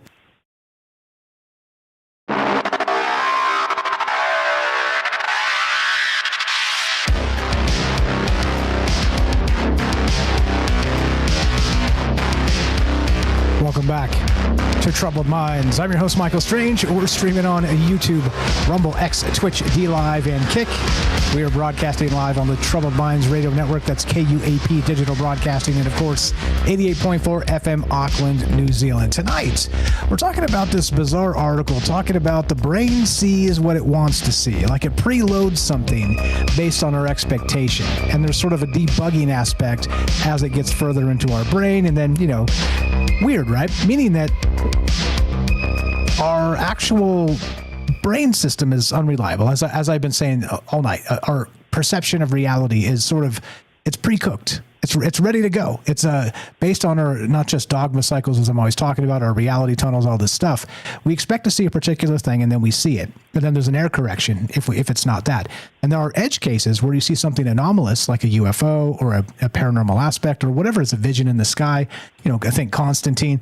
There's a lot of things that kind of go way back that make you wonder if what we're seeing and describing as a collective, as a community, as a worldwide zeitgeist is not at all what we're actually seeing. It's what we've been indoctrinated together collectively to see and describe. It's a weird thing. It's a very weird thing. And lots of ways to get into this, of course, and that's exactly the point. And so, as Derek brought it very smartly, by the way, it's basically this. And this is segment 3 coming into this, which is super awesome that he's so tuned in. He had no idea I was probably going to get into this. But he mentioned it. Ritual vision and the power of the group gaze. Everybody out there watching the same thing, and maybe an expectation in a group to see a particular thing. Maybe they do. And the bizarre part of it is who's really bringing that space. Let's say there's a particularly strong mind or a strong personality or whatever. Let's say somebody's, Stephen Greer, for instance, he's out there summoning UFOs, right? They're doing the CE5 thing. And so if they see a light in the sky, everybody's like, hell yeah, the UFOs are here. You see what I mean? Because the expectation has already been set, and our mind is already pre-primed to see whatever we expect to see. And in the edge cases where things might be ambiguous or anomalous, suddenly we have a problem. It's weird, right? Love to hear your thoughts if you want to be part of the conversation tonight. 702-957-1037. Click the Discord link at troubledminds.org. We're talking pop-out tolpoids and all manner of things. You tell me what you think. Let's go to Eric in Ohio. What's up, brother? You're on Troubled Minds. How are you, sir? Go right ahead. Not too bad. How are you doing? Oh, pretty good. Just doing the living the dream, weird stuff by dark and night with my friends. What's on your mind, my man? Yeah. Oh, pareidolia, I suppose, is on my mind. Hell yeah. Since we're talking about it, I mean, consider July 25th, 1976, and all the Viking 1 probe that went to Mars. A strange name for a probe, I suppose, to send to another planet for the first time. But yes, Vikings went to Mars, Viking 1, and they took images in the Cydonia region of Mars. And one of the images that they took was of a face. It looked like there was a face on Mars. I posted this in the chat. And it caused a lot of controversy at NASA at the time. There was a debate on whether they wanted to release it or not. And when they did release it, the public reaction was overwhelming. It was on magazine covers, and people wanted further investigation. Many people ascribed much more to the Cydonia region than just the face. They ascribed a Bastalion, a 5-sided pyramid, I think the DNM pyramid, a dolphin effigy, a bastion in a wall, and the ruins of a city. So they really quickly jumped on this and seen other things and ascribed a whole body of lore and history to these items that they seen based on this one image of the face in the Cydonia region of Mars. Later on, because of public outcry in 1998 and 2001, and then again in 2006, they sent probes over this exact same region. And by all accounts, from that point on, the scientific community, based on the new pictures, decided that the phenomenon was pareidolia. That it, in fact, did not look like a face or a pyramid or a dolphin effigy or any of these other things that people had said, not only that they look like, but had plenty of lore to back up, the idea that this is what these things are. But then again, is it? Mars, just like the Earth, with its Jurassic and Cretaceous periods and various eras of history, Mars also has things like that, and it had a Noachian period, named in fact after Noah, because this was a period on Mars where there was water and vegetable matter and the ability to sustain life. But this was 4.1 to 3.7 billion years ago. At the time the Earth was in its Hadrian period, or Archean eons, which is like where oceans were forming and tectonic plates were starting to move around and that sort of thing. So there's, all of written history takes place in 10,500 years. And if you were to ascribe to a theory like Graham Hancock's that there was a predecessing civilization like the Atlanteans, whose symbol may have been the dragon, which is known on all of our continents, then you might add another 10,500 years and you might get 22,000 years of history out of our planet, which is obviously much older than that. So plenty of time for a civilization on Mars to have bloomed and developed and created a technological civilization. Plenty of time for that. However, Mars was a smaller planet than Earth, and because it had no tectonic plate movements, because of its precession, because its internal core cooled quicker, it lost its magnetic field. And once the magnetic field was lost, then the atmosphere and the oceans evaporated. They ionized. This would have been something a civilization would have absolutely have known about, and perhaps would have been able to predict, much like we know about these things and can predict them. So it's not unlikely they could have made it to another planet like Earth. It's not necessarily, especially in the later part of the history and that sort of thing. And consider that we're looking at all these things from pictures and probes, right? There's actually nobody there. And in our own ancient history, so many things are up for dispute because they're just ancient, and it's hard to figure out, how was it built? Why did they build it? What does it represent? What does it mean? And imagine trying to apply that same kind of questions to the ancient period like the Noachian period of Mars, and what you're looking at now, especially with an ionized ocean and ionized atmosphere and the way things are different there. It wouldn't be easy to just say, well, based on these pictures, this is not a face at all. Like, in fact, it could be a face, right? Just highly eroded. So pareidolia, perhaps.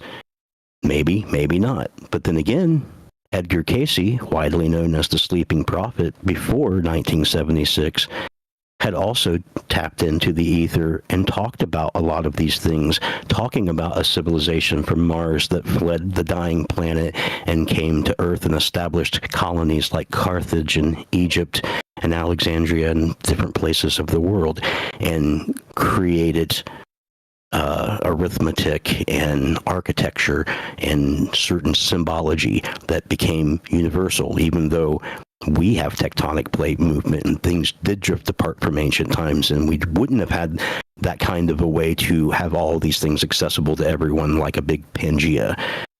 So when I think about pareidolia, I think about the Cydonia region of Mars, and I think about how everybody was very impressed and seen things and ascribed things to them, and then everyone decided that that wasn't the case and gave a big sigh.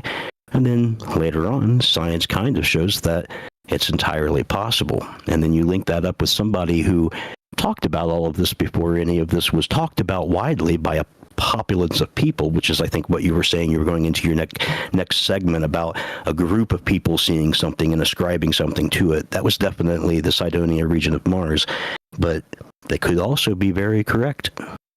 Yeah, but both ways play. And that face on Mars, you guys all know the image. I'll see if I can pull it up here in a second. But it very much looks like a face, but it is shadow and light. It is that sort of the trick of the human eye and sort of spotting the patterns where there may not be any. But as you said very smartly, Eric, when they re-image that, there's still like this weird anomalous space. It's like a kind of a weird lump, almost as if there's something buried beneath it. It's not a face. I think you can probably definitively say that based on the new imagery. However, it's also an anomalous area where you're like, well, what is that? That's a little weird. It's not a volcano. It's, it's not like the rest of the plane around it. It seems raised in a different way. And it does make your tinfoil tingle, as I always like to say. And so who knows if you had something like the Sphinx or a massive stone structure that was left for 1 billion years to decay, is that what it would look like 1 billion years later? We don't really have anything to measure that by yet. Exactly. So, we can't measure that. We can't definitively say because we took these other pictures that that's not in fact what it is. And because of the very odd ability that Edgar Casey had to talk about these things before they ever came up in science and satellites and this sort of thing, you got to have an open mind. You got to understand that there was a period in time in Mars where this could have been entirely possible, and we can't even agree about our own past, let alone another planet's past. So one that had died long before we were even around. Yeah, ancient astronaut theorists say yes. And there's a little bit of the remote viewing stuff. What is it? Joe McMoneagle supposedly remote viewed Mars 1 million years ago in a particular, a double blind thing. And they were trying to troll him and see, give him sort of a test. And he was describing some cataclysmic aspect of a civilization, like an alien civilization. It's an incredibly weird thing. Just again, a lot of the lore kind of fits into that, but it also fits into the larger collective zeitgeist and what we expect to see. I think this part's important here. And it's weird. I mean, our intuition knows this, that we see what we want to see, but then also, do we see what our neighbor wants us to see, or what our local representative wants us to see, or this type of stuff too? It's incredibly complicated, and it's fracturing and changing all the time as we get more information as quickly as we do these days. But it's a weird space to be in, 100%. Fire stuff as always. What else you got? Hey, the way that this thing hit the magazines in 1976, it sure felt like in the zeitgeist that people wanted to see this and wanted to believe this and wanted it to be the case. I don't think that there's really any humans that don't want there to be life somewhere else. I don't think we want to feel like we're alone. So I think everybody was pretty receptive to it. And that's how I remember it. I would have been very young at the time. I would have been like 7 years old, but I remember seeing it on magazine covers and hearing people talk about it, and it was just in the general conversation around, it was very, enough so that, NASA sent mini probes back there to make sure. But yeah, that's all I got. Right on. Fire stuff as always. Appreciate you. Thanks for listening. Thanks for caring about the conversations and bringing a fresh look at these things. I appreciate you very much, and have a great night. Thanks for having me. Bye. Glad to have you. You know me, love him. Eric in Ohio. Again, Hammersmith Music is where you can find his stuff. Go check out, as you can tell, not just a very smart guy, but also a talented musician. TroubledMinds.org/friends. Scroll down a little bit. Again, it's alphabetical, and it says follow Eric. He's got a link tree there. He's got not just a Bandcamp, but also his YouTube channel. Please go check it out. Go hang out with Eric on check out all the music he's done, and appreciate the call. Always a pleasure, brother. We'll talk to you soon. Have a great night. Easy as that. And making smart friends, which is what this has always been about, thinking about wild ideas by dark of night. And yeah, right? There's a lot of ways to look at this. And that's exactly the point, is that our reality tunnels demand obedience. and also demand obedience from the rest of the world. You see what I'm saying? However, there could be the fallacy of that zeitgeist that wants to see a thing in a moment and demands it. And so what happens? You get people making stuff up. But also, as Eric very smartly said, what if it's not? I mean, what we initially saw may have been an error. But then again, on the secondary imagery that I discussed, it's also a little bit anomalous to me anyway. So what does that mean? I don't know. Cydonia, I think still the jury is out on that, but it's an interesting spot on Mars. If you're not in the Mars lore, go check out, just search Cydonia Mars, Cydonia Mars anomalies, and then we'll resurface. We'll get back to this another time. Fire stuff. Appreciate the call. You tell me. We started tonight with this again. So our brain sees what it wants to see. That's the entire point here. There's a whole scientific paper on this. If you guys are into the science, you're like, no, come on, Mike, too much dreamy stuff. Get out of here. Cool. Perfect. Here's the scientific paper. Go read it. Get back to me. But it's exactly that.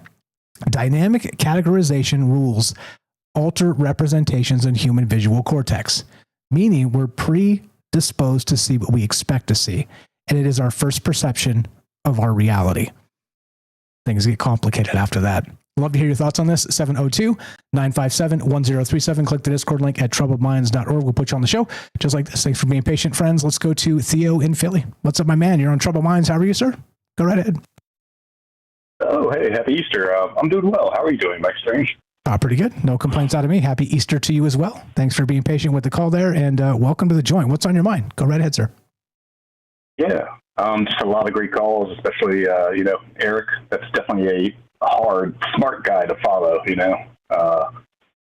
but yeah, everything's going pretty well.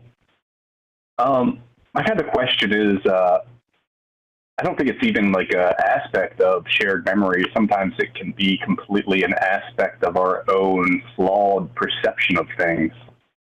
If I drop a link in the Rumble chat, do you mind bringing that up? Sure, you got it.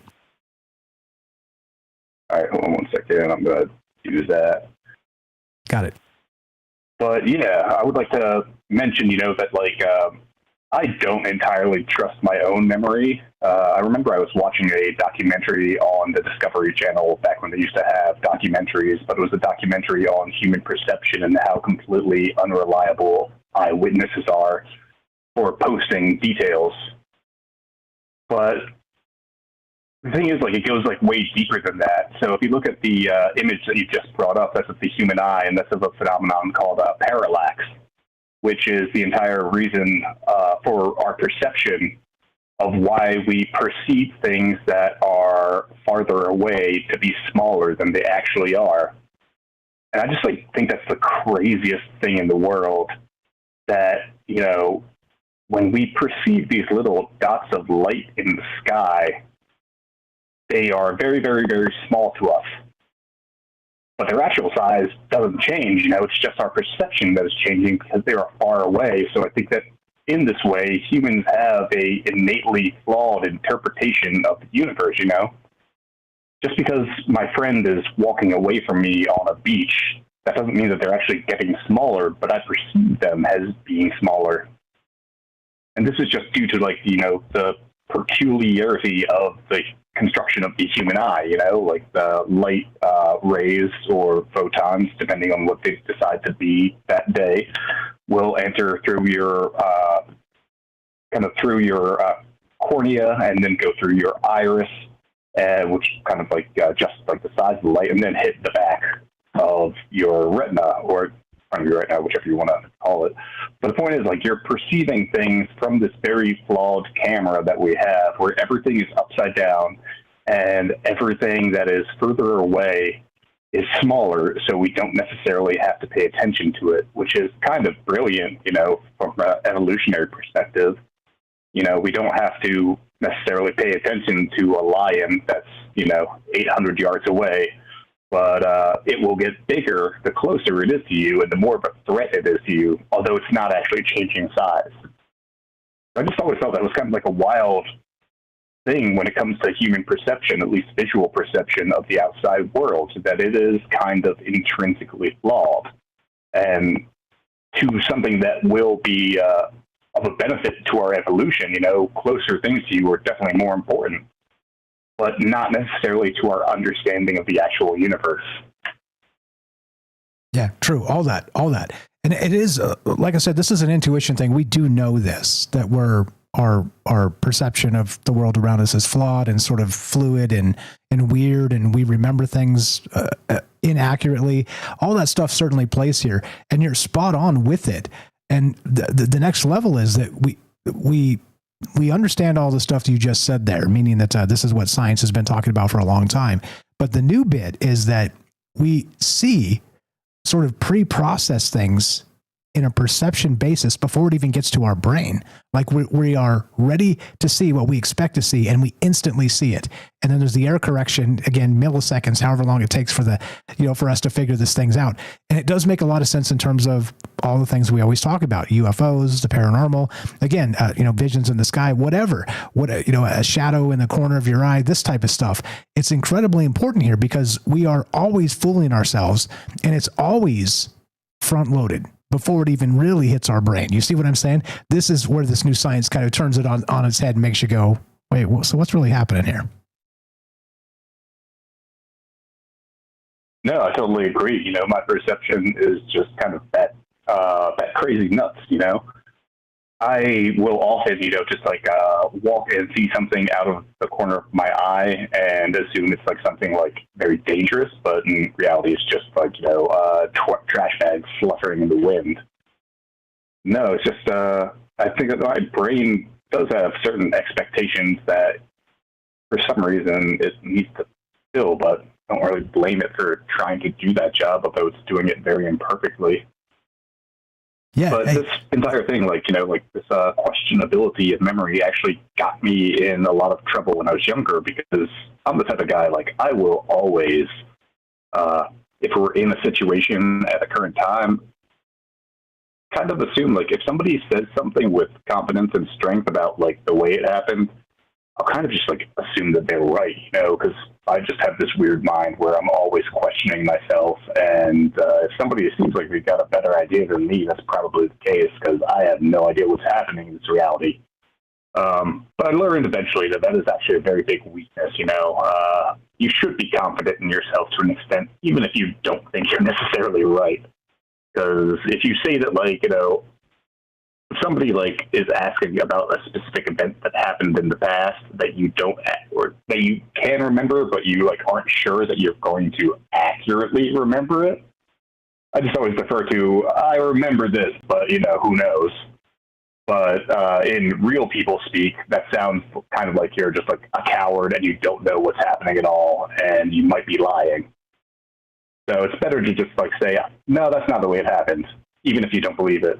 It's just such a weird thing to say, but it's just, people don't respect it when you say I'm not always certain of the things I perceive, and I'm not certain that my memories are as accurate as a piece of videotape or something like that. So I don't really know.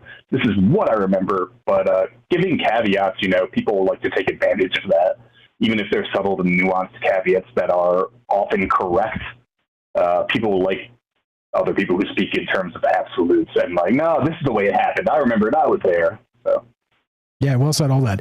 And it is, our perception is definitely able to be influenced by a personality, by, like you said, as I described earlier, sort of maybe the bigger mind space of, somebody out there in the desert that took you to the desert to see UFOs in particular. So everybody's got UFOs on their mind. So the first light everybody sees in the sky, it's sort of like the trick of the magician. Meaning that we're ready for it. We're predisposed to it. And when it happens, we're like, yep, totally that. Even though, again, maybe also not. There's a lot of stuff in the sky. And I'm not saying UFOs aren't real, all the rest of the stuff. I'm saying there are edge cases where we're pre-prepped to see something. We see something, and it's this whole confirmation bias. And then all you have to do is have a thought leader per se, or somebody very confidently say, see, I told you, that's exactly what I'm talking about. And then everybody remembers it that way. We're fallible. It's a well said, all that. It's a ridiculous part of being human, and why I always defer the truth when it comes to this stuff, because I don't really know. I've seen what I've seen. You've seen what you've seen. Is there a consensus there? Let's talk about it. Go ahead. What else you got?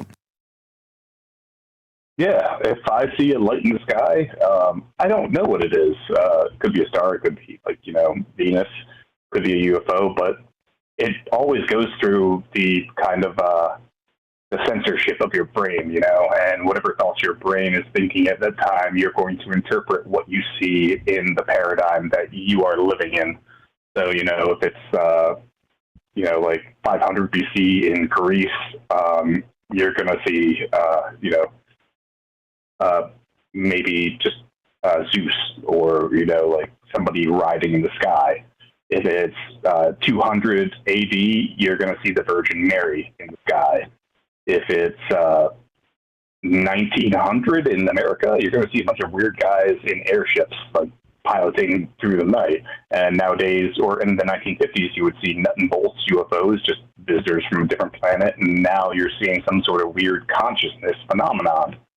And I don't think any of those people are necessarily wrong or definitely right. It will depend on the entire lens that your mind is filtering it through. So it's like, I see some weird lights in the sky. I don't think those are airplanes. I don't think they're satellites. Let's explain it. But that doesn't mean that your current explanation is better than the incorrect explanations that we've been having since the dawn of mankind. Absolutely. Well said. As you know, if you're watching the clock, we're just about out of time. You got a poem for us? If it's a little long, you can wait till after the break, or if you don't, that's totally good. You tell me. Oh, no. I don't have any poetry anymore. I gave up on poetry. So stop it. You can't give up on poetry. You're the official poet of Troubled Minds. No, I'm just kidding. I won't give up on poetry until poetry gives up on me. So no, I was just jesting. But yeah, thanks for having me. Appreciate it. You're the best. Appreciate the call. Have a great night. D1 Philly, you know him, you love him. I share his Substack, but he hasn't given me permission to do that. We will one day. Appreciate the call. We're talking crowdsourcing the unknown, specters of shared memory, and the fallacy of human mind. Be right back. More Troubled Minds coming up. Don't go anywhere.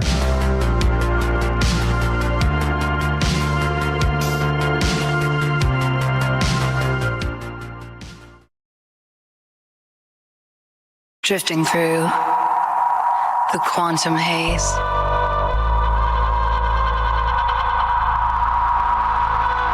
Mind entangled in a daze. Whispers in the neural mist. Echoes of what might exist. Lost in time in this web we spin. It's alright beyond our skin. Consciousness forever twined in the dark unseen. Quantum dreams, we're all connected. Though we're scattered, we are reflected. Frequencies that pull us in. Parallel worlds kept within. Synapses that intertwine. Fragments of an endless line. Feel the pulse of a distant star. It's alright, we are who we are. In the void we find the light in tangled hearts. Quantum dreams, we're all connected. In the silence, hear the call. One by one we rise and fall. Quantum minds forever near. In this world so clear. Quantum dreams, we're all connected. Though we're scattered, we are reflected.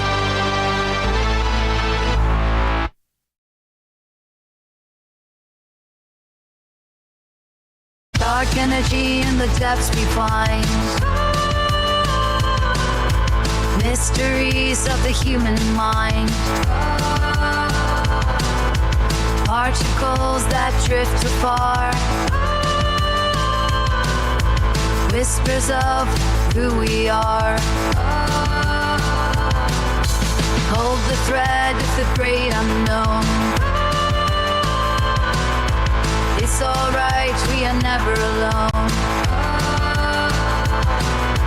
Flow through time on currents thin. universe is found within. Feel the echoes of the past. In this moment, futures cast. Through the veil of the space between. It's alright, life's a lucid dream. Indeed. What's up, guys? Hope you're well tonight. What's up, Daryl, Eric, Sonia? What's up, Roving Fungus? We got Sweets, Gaston, Dawn, Apoc, Enoch, Matt's Alan Herschel over there on Discord. Thanks for all the great calls tonight. As usual, like I said, it's we're blessed to have so many smart friends that can look at the world in a bunch of different ways and talk about it. Like I said, it's a rare thing these days because, you know, you're wrong. Boo, hiss. What's up, Y Puff? We got Gordo. What's up, Theo? Thanks for the call. Great stuff. No problem. No problem about the poetry. Don't worry about that. What's up, Cubs Future? Just don't you give up. Don't you dare give up. You're a talented guy. Who'd I miss? If I missed anybody, just say hi. I'll say hi back. Ephemeris said, if we are containers, is there any entity out there with a kitchen drawer full of hoarded, stacked, what is it? Human. Maybe. Let's hope not. Let's hope not. We got an old friend, the Robert, coming up next, and your calls as well. What do you guys know about this? I think it's complicated. I think it is at the core of what Troubled Minds has always been, of course. And that's the point, is that what bit of our perception is fallible and manipulatable, right? Manipulable. What's the word? I don't know. Whatever. I'll just make stuff up because that's what I do. Anyway, yeah, love to hear your thoughts. If I missed anybody in the chat, just say hi. I'll say hi back. Who'd I miss? What's up? Bobby Broadway is here. What's going on? Rayovan, I see you. All right, here we go. Trouble Minds coming up in just a second. If I missed you, just say hi and I'll say hi back. And thanks again for hanging out and staying up late and listening to this, mostly nonsensical conversation. And I speak for myself. Here we go. Trouble Minds happening right about now.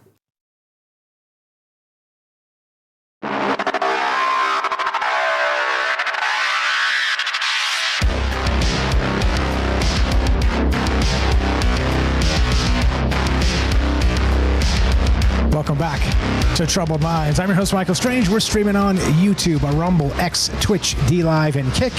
We are broadcasting live on the Troubled Minds Radio Network. That's KUAP Digital Broadcasting. And, of course, 88.4 FM Auckland, New Zealand on the Underground Media Network. Tonight, we're talking crowdsourcing the unknown, specters of shared memory. And, of course, we're talking about our fallible memory. How, as I've described earlier tonight, that the eyewitness in a court case is not the most accurate thing. There's no slam dunk when you're like, yep, direct evidence. I saw the guy do it. Because, there could be somebody that sat next to you that was like, no, I didn't see that at all. And it's complicated, as usual. And that's the point of this, is that not just being human is complicated, but human cognition and the way our minds work and the fallibility of all that and the suggestibility. There's a lot of things in play, as always. And so what was it? Kelly wrote this earlier, I think. Only believe half of what you read and none of what you see, or something like that. Was that attributed to Edgar Allan Poe, I believe. And that's the truth, in my opinion. You just can't believe a damn thing anymore, because everybody's got an agenda and everybody wants to tell you what's happening. And recognize that, bereft of narrative, it's impossible to tell what's happening because there's so many things happening. And so the game is to build the narrative to tell you, well, let me explain to you what's happening. And here it is. And my microphone just dropped. Let me scooch you down here. But you get what I mean. If there's no narrative, then it's just a bunch of data. Things that may happen together, intentionally, purposefully, or otherwise. It's complicated. And I think we need to be aware of it. And that's why I talk about this stuff as I do all the time. Let's see if I can fix my microphone. 1 second here. I need to get a new mic arm. Oh, my goodness gracious. Don't touch it. All right. 702-957-1037. Click the Discord link at troubledminds.org. And we start with this. The brain sees what it wants to see. Preloaded to see whatever we expect. And that's the first thing. The first snap comes to our mind, and then the error correction happens within our brain. Isn't that odd? And also, how does it fit into the larger context of the conversation when we're talking UFOs, the paranormal, and all other manner of high strangeness? Love to hear what you think. 702-957-1037. Click the Discord link at troubledminds.org. We'll put you on the show just like this. Let's go to the Robert in Pennsylvania. What's up, brother? Long time no talk. How you doing tonight, sir? Happy Easter to you, and go right ahead. Well, I was thinking the poet reminded me of something back in when I was in college, in my first semester literature teacher She told us all to go, as the class was ending, to go home and write a poem and bringing it in to read. Each one was supposed to read their poem to the class. And I wrote mine, and it's very brief. It went, "A wall is a wall after all." And I told her it's titled "Ode to a Woman." And she was not amused. Damn it, Robert, I'm not amused either. Sorry. I was thinking, by the way, I do listen to the show a lot. I just don't call in too much anymore because I'm working on my novel.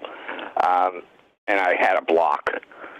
I couldn't figure out how to make this thing work with this main character. This one, it's a paranormal type of novel. And finally tonight, the block, the answer came to me, and it came to me from watching an episode of that CBS show Ghost. Now I know what to do. So I'm just saying I've been busy on that. But anyway, one reason I'm calling for is a simple thing.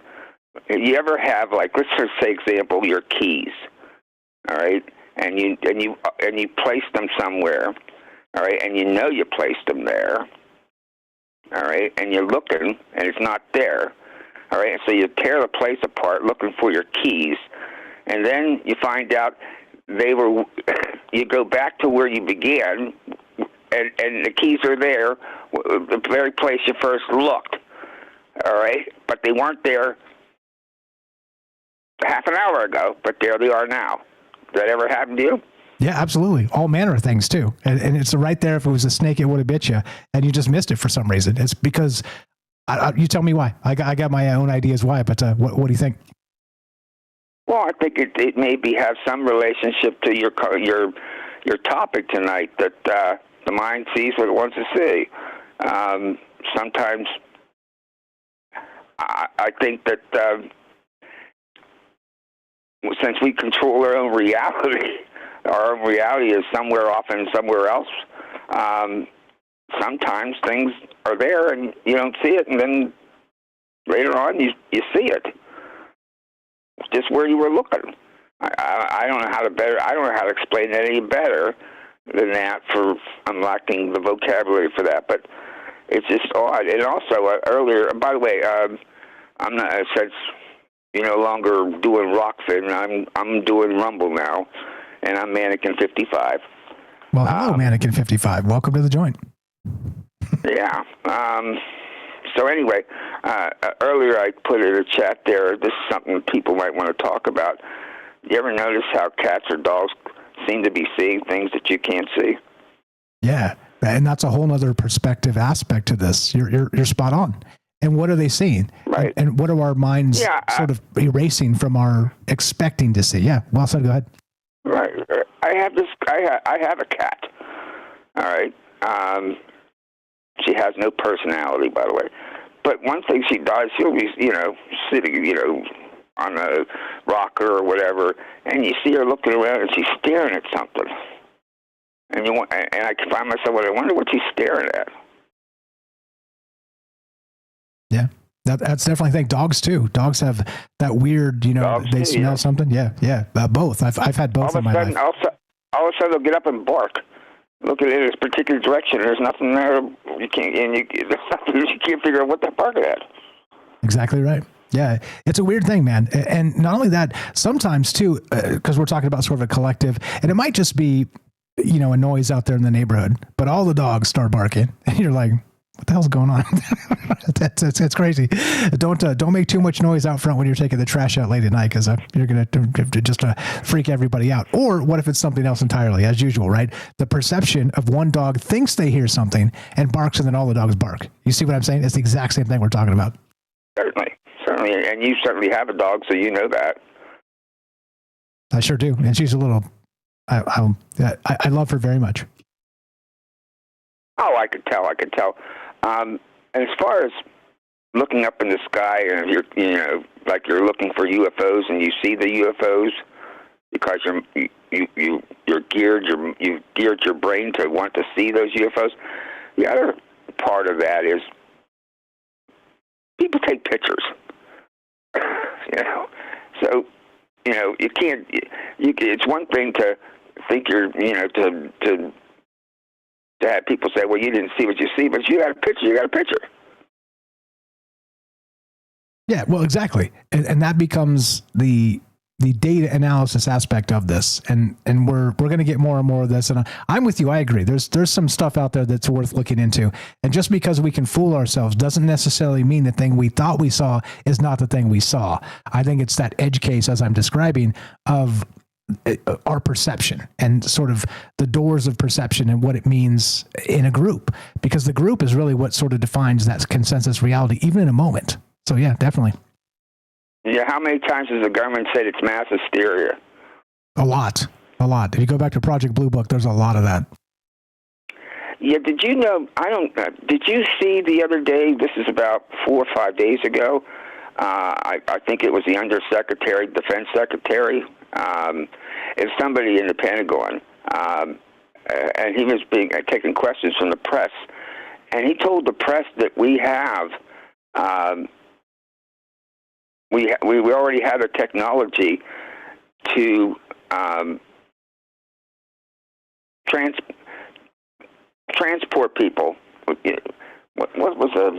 I think he said. I think he said. I'm familiar with what you're talking about. I think he said something to the effect of, "We have technology to alter time and space," something like that, right?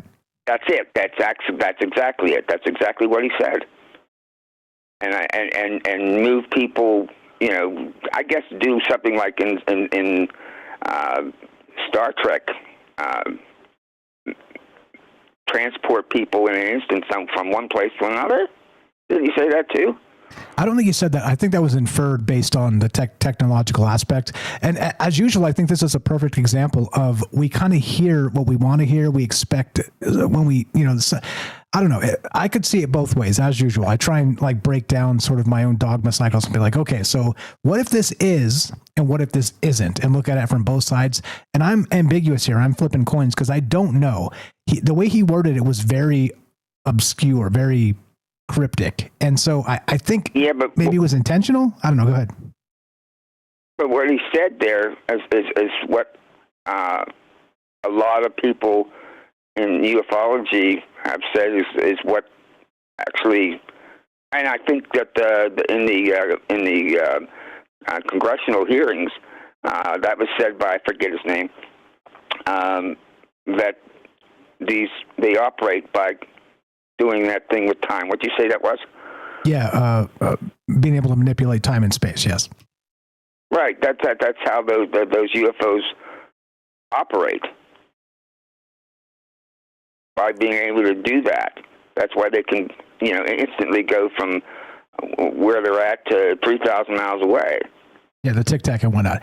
Okay, let me give you the normie take, okay? And I'm not saying this is true. I'm saying, I try my best to sort of separate the two things and think about them both ways. The normie take is this.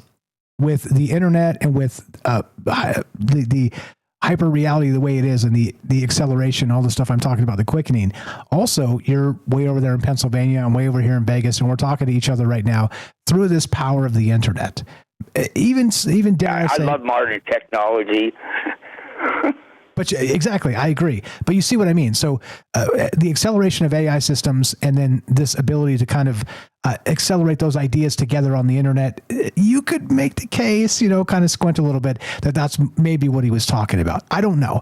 I don't really know because he didn't conclude definitively. It was very vague and cryptic, like I said. So who knows? I'm just saying I can see the other side of it. But yeah, go ahead.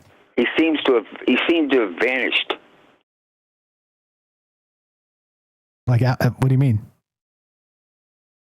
Like you would think there would have been some kind of follow-up after that, but it kind of died off, and I don't see him doing any press conferences anymore. Yeah, well, I mean, what do you expect? These guys, it's Bernays propaganda in some degree, right? You come out with some spicy, provocative thing. It might be the shiny object for the moment, and then you disappear and shut up for 6 months. This is what we've been dealing with for a long time, so that doesn't surprise me at all. Well, it's hard to imagine that it was a slip of the tongue. Well, it could have been a slip of the tongue. Are part of preparing us for additional information that's coming out. It just seemed to me like it was odd that he, out of the blue, he just said that. Yeah, I agree. It's very Fox Mulder-esque, sort of that idea. You know what's coming too? Anna Paulina Luna, the representative that's doing the transparency stuff, has actually scheduled UFO hearings for like May 1st, I think, or I don't know the dates, but she's good. She's good. She's nobody's fool. She's going to get down to it. I'm looking forward to that. I think that the previous chairman or whatever basically were just doing it because somebody had to do it. I don't think they were very much into it, but she is. She is. Okay, and here's once again, I can see things both ways. I'm with you, cautiously optimistic. Here's where I have a problem. We were supposedly given the Epstein files. Remember that? That was part of her initiative. And then nothing came out. It was like the same stuff that we already had, and then it disappeared. And now are UFOs the shiny object that will keep us from that particular transparency we were told we would get? We were supposed to get the JFK files, and then there was complaints that they weren't being released, and now they have been. We were complaining that the RFK assassination files weren't out. Now they're out now. All right. It just seems to me like they're taking them in order. And I imagine the Epstein files are a lot more complicated than the JFK files and the RFK files. And, of course, the Martin Luther King files are supposed to come out, too. I as far as UFO files, I don't think... Did Trump say that he was going to release them? I don't think he did directly. I think he talked about the initiative that she was heading up. But I don't follow it that closely, so I could be wrong. That's just from what I've seen. And that man talks nonstop 24 hours a day, so I'm probably wrong. I'm probably wrong. It's true. It's exhausting. I'm like, God, shut up, bro. Could you just shut up for once? Just sit down and take a day off and shut the hell up. Anyway, I'm sorry. You know I'm right. I'm right. Well, you made me laugh tonight, and that's wonderful. I'll get off. Somebody else probably wants to get on. I just wanted to, that happens to me all the time where I know I put something somewhere in a particular place, and then I go to look for it, and it's not there, and I'm hunting around, and then it's right where I thought I put it. All of a sudden, it's just like, wasn't there, and now it is. There you go. Well, welcome to it. The strange world of being human. Glad to have you back. Godspeed. Good luck on your novel when you're ready. Well, I'm probably going to be on the Rumble, from now on, because but one of the things I do is I'll put it on Rumble, but on the big screen TV, I'll put it on YouTube so I can and turn down the volume and listen to it on Rumble while watching it on the screen. I do that. Fair enough. You're allowed. We have technology. And I allowed like to mix see you on TV. And by the way, your hair seems to be getting whiter and whiter. And your goatee whiter and whiter. Yeah. Tell me about it. Getting old sucks. We'll put a to the chat. Should I dye my hair or nah? Do we just go gray? Do we just let it go white? I'll go orange. Okay. Go orange. Go all the way. Oh God, no! You're the best. Appreciate the call, Robert. You too. Bye. Have a great night. You know we love him. Again, a mentor of mine, a good friend of all of ours, and the Roberts, affectionately, his name of course is Robert. TroubledMinds.org/friends. Scroll down a little bit, and you'll find the other books he's written. He's working on a novel now. I'm looking forward to it. And not episodes, friends. There it is. /friends. TroubledMinds.org/friends. Scroll down a little bit, and of course it's under the Robert under T down there at the bottom. Go give him a follow. Click the link and go check out his book. And he's working on another, and looking forward to that when it comes out. We will have him on to talk about it. Of course, you're open invite. Love to have you and talk about it. We'll try and help you sell a few copies here with the fam. I appreciate it very much. You know him, you love him. He's been a good friend for a long time and a mentor of mine. And all the rest. Appreciate you. Glad to have you back. I thought we had lost you. I thought when Rockfin died, you weren't coming back. You guys are the best. Thanks for the conversation and the ideas. There's a lot here. There's a lot going on. We're sort of in that weird space where I could take another call. I could ramble on. So let's not make people wait. If I'll defer to Herschel. If he wants to wait, we'll go to the bottom of the hour. But if you want to start right now, we'll go straight to Herschel. TroubledMinds.org/friends. All the things. Let's go to the Discord and Herschel in Arizona. What's up, brother? How are you, sir? Go right ahead. I'm good. Yeah, this is fine. I don't need a lot of time for this because, like, I think about like stuff that I've been reading lately is making me wonder if sometimes when we're looking up at the sky and we think we're seeing falling stars, that maybe we're not. Did somebody else say that tonight? I don't think so. I think that's the inversion. Like, what if it's a ship?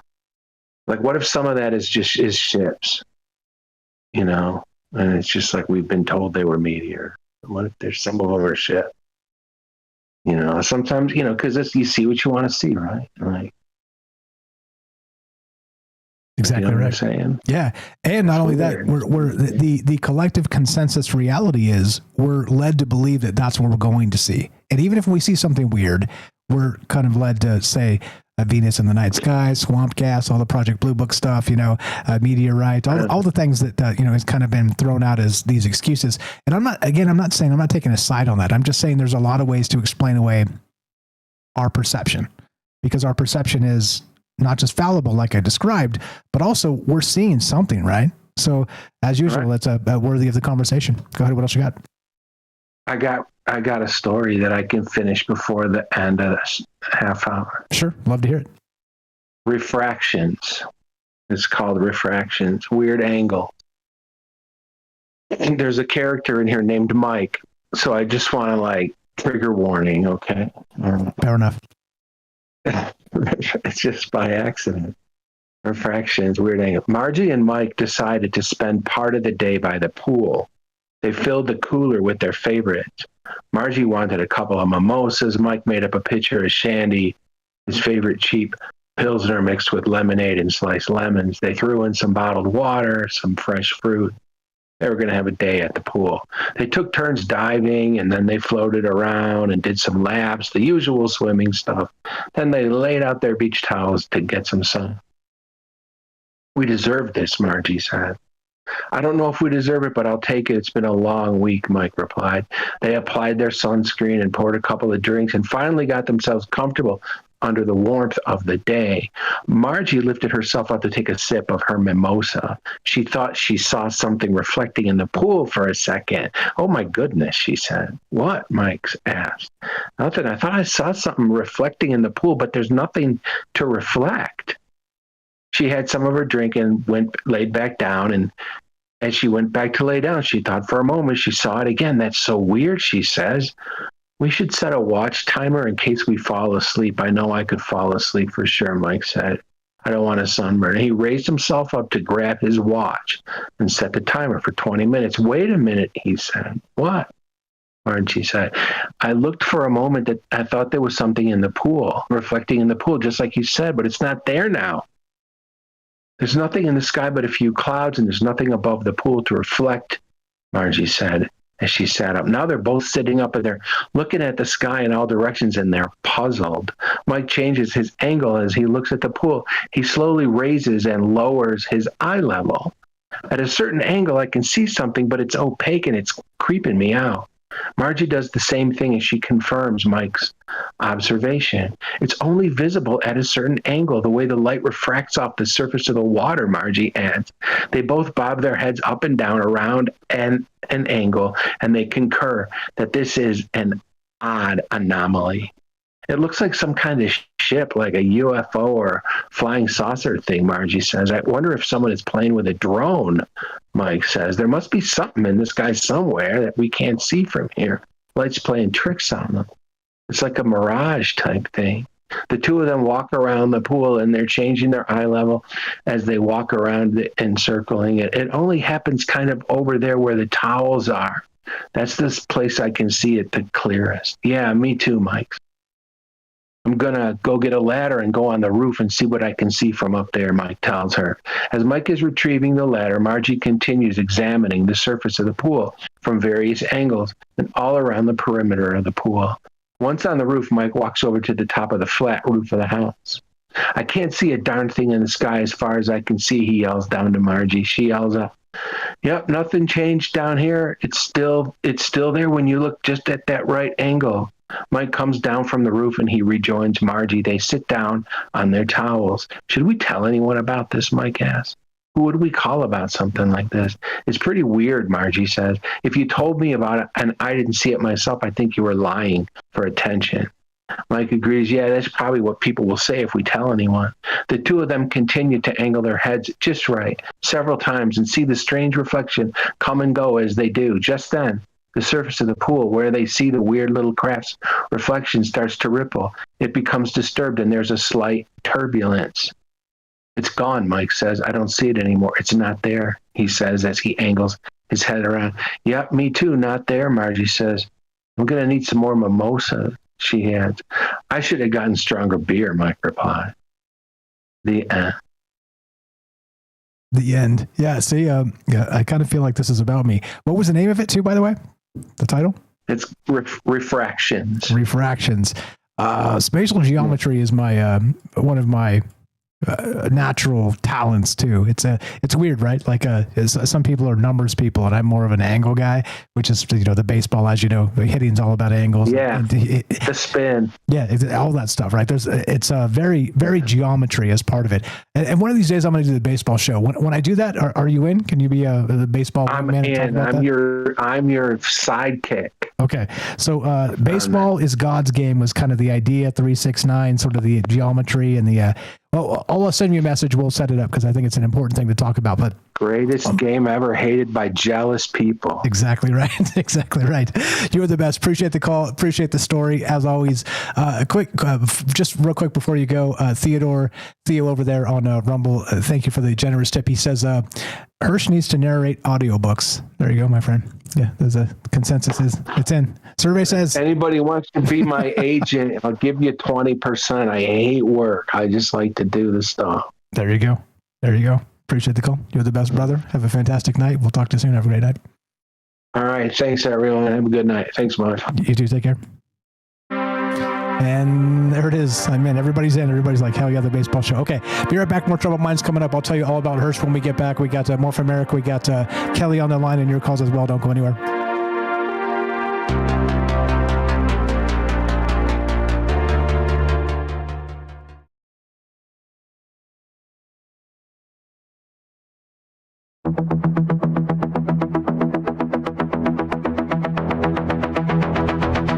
Crazy colors swirling, got the laughter in the air.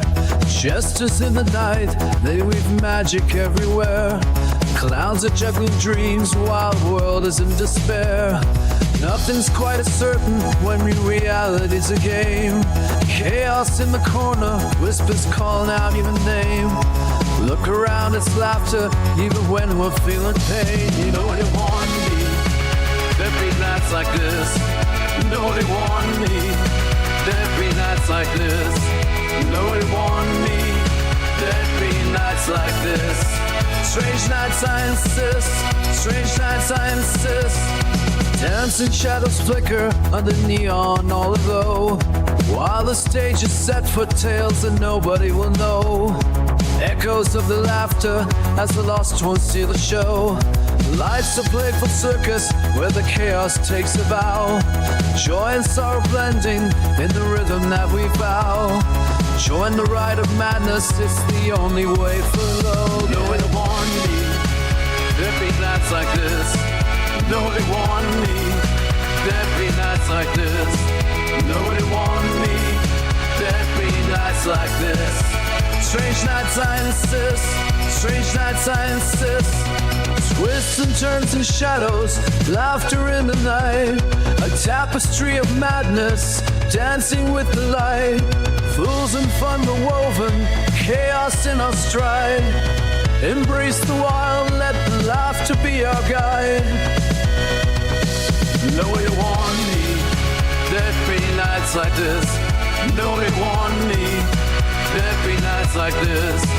Nobody warned me there'd be nights like this. Strange nights I insist. Strange nights I insist.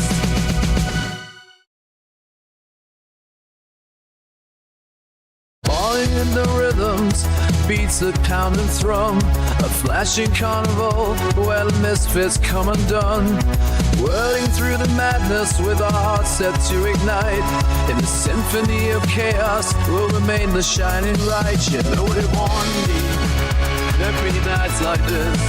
Nobody warned me there'd be nights like this. Nobody warned me there'd be nights like this. Strange nights I insist. Strange nights I... Indeed. What's up, guys? Hope everybody's well tonight. Thanks for all the amazing calls, the amazing thoughts.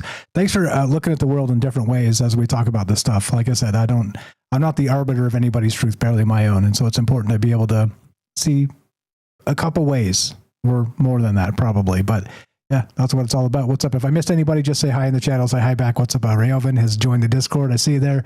Welcome to the thing. It's easy. Like I said, if you need some help with that, there's a lot of people who've gone through the learning curve on Discord. So just when you join it, just ask for help. People will help. That's how basically we've done it with everybody else too. Just pop on in there and come say hi. Cubs, we got Y. What's up, Hiker? I see you, Theo. Thanks for the call. You guys are the best. Here we go. Troubled Minds coming up. We got a little bit more from Eric and Kelly and your calls as well. Here we go. Troubled Minds coming up right now.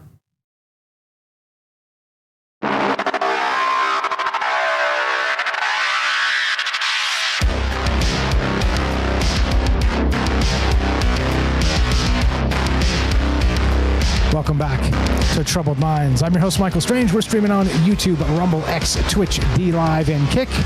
We are broadcasting live on the Troubled Minds Radio Network. That's KUAP Digital Broadcasting. And, of course, 88.4 FM Auckland, New Zealand. Tonight, we're talking, I'm calling it crowdsourcing the unknown, specters of shared memory. We started with this bizarre article where the brain sees what it wants to see. It even preloads what we expect. And then it goes through sort of an error correction when it hits our brain. But new science is suggesting that we are seeing things that are not true, that are not there, and our mind needs to correct it in the space, which of course leads to faulty memories and all manner of things, which is what we're talking about tonight because it's complicated. And when you talk about UFOs or the paranormal or the edge cases of perception, the doors of perception, what does it mean? And how come this is what we're dealing with? And how complicated does it get? And again, don't get me wrong. I'm not trying to say that this is all in our minds. I'm saying this is an aspect of all of reality is we're dealing with a faulty system. Not faulty. I mean, a divine system. I mean, how would you call it? I think people are fantastic. I quite like myself. I hope you quite like yourself. I like you. So you see what I mean? But it doesn't necessarily mean that this is the way. Or is it? See what I did there? I don't even know what I did there. 702-957-1037. Click the Discord link at troubledminds.org. We'll put you on the show. Hang tight, Kelly.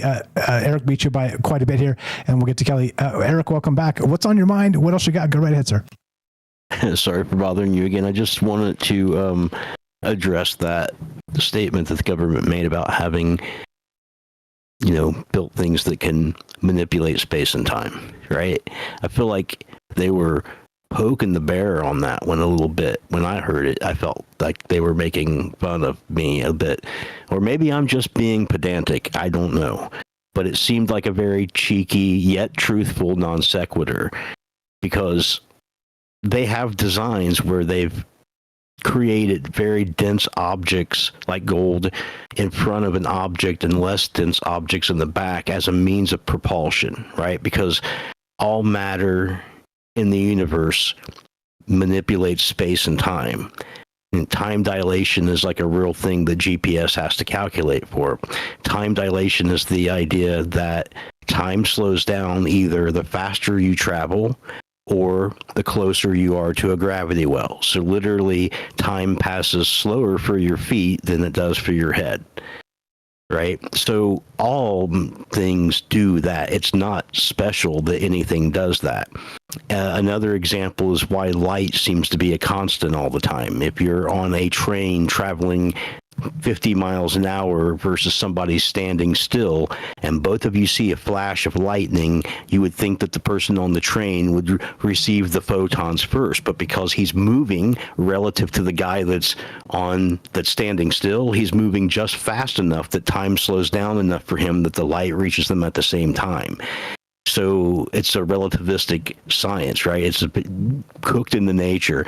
And I feel like that guy was just kind of making that statement because it is true that we do have that and we can manipulate that on a certain scale, right? But it's kind of a non sequitur in that it doesn't lead to anything. It doesn't go anywhere. And as you guys were talking about earlier, unless the government's going to do what it hasn't done yet, which is to allude to something and then produce something of substantial value, then I feel like them making a statement like this is literally kind of poking the bear and making fun of people who they know will, use pareidolia to read so much into this, right? Because we want to have something. And so I don't know, man. Maybe I'm wrong. Maybe I'm being pedantic in considering it to be such a simple thing or whatever. But I just wanted to say something about that. No, and I agree with you. Like I said, I can see the other side of it too. I think there's a third side here, which is, so one thing is, as you described it, it's like kind of poking the bear. It's like a propaganda aspect. The other side is what I described previously, is we have this weird situation where you could kind of describe this as maybe normal technology everybody knows about, and through squint your eyes, the troubled mind's eye sort of thing. Be like, okay, he could be talking about, as I said, the internet and some of these other like actual technologies that will speed up time and space just through productivity, right? That type of thing. But then the other thing is what the UFO crowd is saying, and they're like, well, we knew it, 0 point energy and the UFOs, and they have them. And look, I get it. There's a whole spectrum of things here. And what else are we missing? There's 4 or 5 or 6 or 10 ways to look at this. And that's the point. And I think you're right. I think it's more of the poke and the bear propaganda aspect to shiny object, especially with all the transparency stuff coming with the UFOs and the JFK files and the Epstein and all the stuff we talked about. It's interesting that we're in this space where they're using this stuff against us, the public interest in making statements like that are ambiguous and also compelling at the same time. It's a bizarre space to be in. Yeah, it's weird, isn't it? Because they know what they're doing, and they can say that they didn't lie, that it is true. And there are, like I said, there are designs for propulsion units that rely upon density of materials to create gravitational attraction and time dilation to over a long period of time. It actually speeds up because it's not an issue of fuel. So it's not an issue of mass trying to move mass into momentum. So when you have something like that, you'd be able to over time speed it up significantly towards the speed of light. So, but it's impractical to build something like that at this point, and potentially even impossible, even if scientifically possible. It might be logistically impossible. Better chance of building the pyramids, which I can't even imagine trying to convince all 100 neighbors around me to do anything in unison, but nevertheless, strap in. The old Hobbit, where there's a whip, there's a way. if you've seen yes, yeah. Maybe so. Rankin Bass, the original. Wait, was it the Hobbit? No, it was Return of the King. No, yeah, I think you're right. No, Return of the King, because they were actually going into Mordor. Anyway, we're geeking out on old stuff, old guy stuff. Rotoscope. There you go, Rotoscope. Rankin Bass, the Return of the King. You're the best, brother. Appreciate it very much. Thanks for popping back in and clarifying. And I think there's a lot of ways to look at this. You're totally right. Eric in Ohio, we love him. Give him a follow. Links in the description, troubledminds.org/friends. Scroll down, check out his music. It just says Eric right there. It's very simple. It's alphabetical. And please help our friends. That's the whole point of this, is talking to each other and looking at these things differently. What am I missing? What are you missing? Let's talk about them together. 702-957-1037. Click the Discord link at troubledminds.org. We'll put you on the show just like this. Thanks for being patient, Kelly. What's going on, my man? How are you tonight? Thanks for staying up late, and happy Easter to you and everybody else. How you doing? Go ahead, sir. Hey, Michael, how you doing? And happy 420. Yeah, you too. A lot of ways to look at it, right? The perspective is everything. Oh yeah, that's my perspective. Fair enough. No judgment, man. Fair enough. Perspective is everything. Go ahead. What you got? Welcome to the thing. It is. So everybody's talking about perspective, right? So, but like, and then the word throws around with pareidolia. But for me, like me and Michelle were kind of talking about this, and we were talking about, perspective, right? So for me, yeah, if we're looking at something to say like something's in the sky, right? And if I say it looks like a circle, obviously we know what a circle looks like, right? But if you turn it sideways, next you know it looks like a pill, you know what I mean? It looks like a slit in the sky. But that's the thing about it. You want to know, you want to have everybody's perspective, different angles of something, because that way you get a better gist of what what you think or what you saw. You know what I mean? Because when people say that, I think that whole pareidolia thing, yes, there is things like that. You can see stuff in the clouds and it looks like a dog or a teddy bear or whatnot. But the government's been using that word for brainwashing people anyway, telling you you've seen something. Obviously, everybody's seen something, but their perspective is what they're thinking, the angle at the time, maybe when it passes over or something. It's just an object and not an unknown, right? It's how their angle of what they're seeing. They could draw different angles to see what it is, but I would take all that in one so you can get a better perspective of what you're looking at or what people had seen. That's the investigations of the finest. I mean, you can't just believe it just one angle or whatnot. Yes, that's why with ufology or any kind of looking at some things, like an investigation wise, you don't want to take it by even a picture. A picture, like, people say, oh, I got a picture, especially at night when people talk about, like, lights and stuff like that. You don't even know what that is because you can't see it. I mean, yeah, it's a light. All right, great. But is it doing different, but you get stuff like that. There's moving right angles and pop on a dime, flipping around. I mean, of course, something like that. And again, like what I was talking about earlier, there's recording devices. Excuse me. And nowadays, they're giving even better perspectives, right? Not just what people say verbally, right? Or even can draw or write down. You know what I'm saying? Yeah, 100%. And again, so we haven't even really talked about it. Somebody mentioned in the chat a ways up. Sorry, I missed who said this, but shout out Fred, who's been doing this as well. There's like the visible light spectrum, and then there's like sort of the infrared and some of these other things where you don't see anything out there, but then you start using infrared.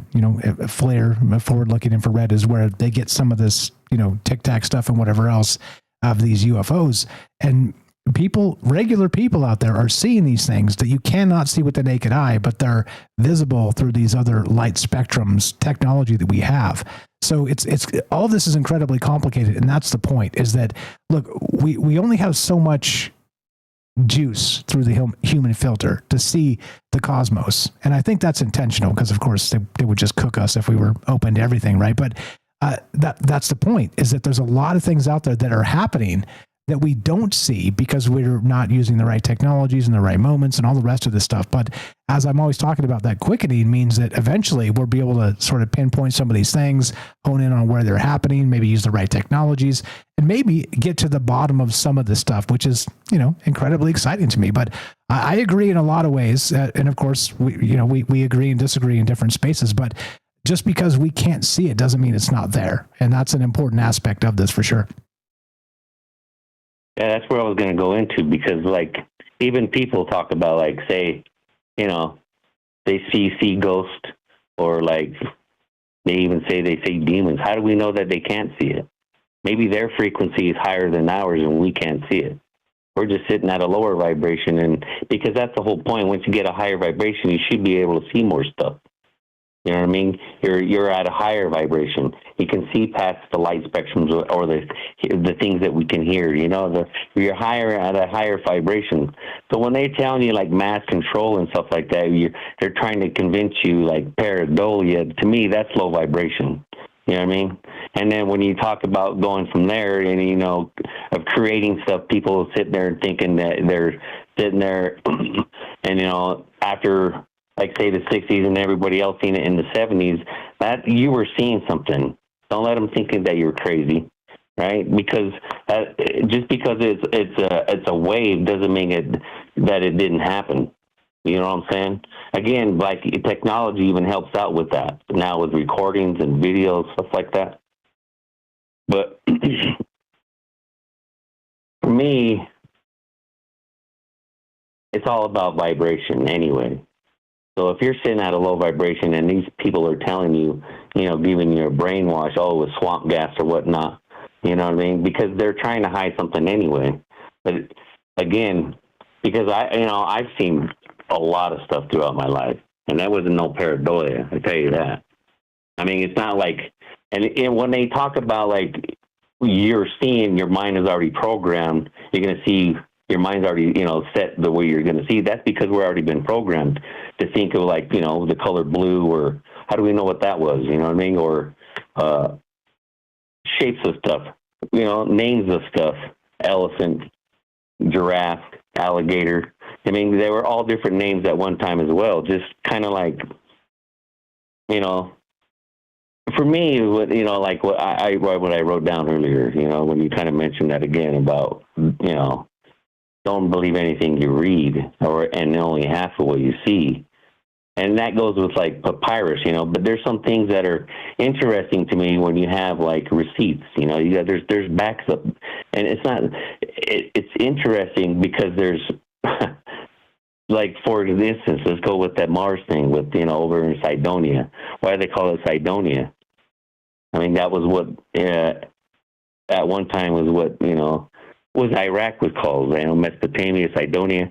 It's been named as many different things. But in there, the receipts are, and this isn't written in stone, so it's not papyrus where it can be changed. It only can be destroyed. So the receipts they talk about that. And it's interesting that in that area called Cydonia, that's where they find this face, right? And all this other thing that looks like a city that was there once. But the interesting part is it's been talked about 6,000 years ago off of these clay tablets about what that face was. You know what I mean? They give you the description. His name was Alalu. He was the first king to die. This is a story, right? This is what comes off of these tablets, right? That face there, the reason why it's facing towards the sky, because when he died, he's in that rock. That's what they say. He's in that rock. That's where they buried him. He's the first king off of Nibiru that died on another planet. So they removed they put his face on there. So he's staring at so he can gaze at the heavens for eternity without wearing his eagle's helmet. They removed his eagle's helmet so you could see his face. Now, that's not the only thing. In 2011, they did scans of Mars, right? They took some of the scans of Mars, and there was a plasma physicist named Dr. John Brandenburg, right? And he's claiming that he was looking at scans from different colors and stuff. That's one that posted in there. And in the red, he was saying at first that it could be naturally occurring thermonuclear explosion, right? It could be like something coming out like a volcano or something. But the interesting part was that from the scans, they can tell from, like, the surface of it. It's not only, it was covered with, like, with different stuff, different isotopes, right? But the interesting one was that they were finding, was a xenon 129, and that can only happen within a nuclear explosion.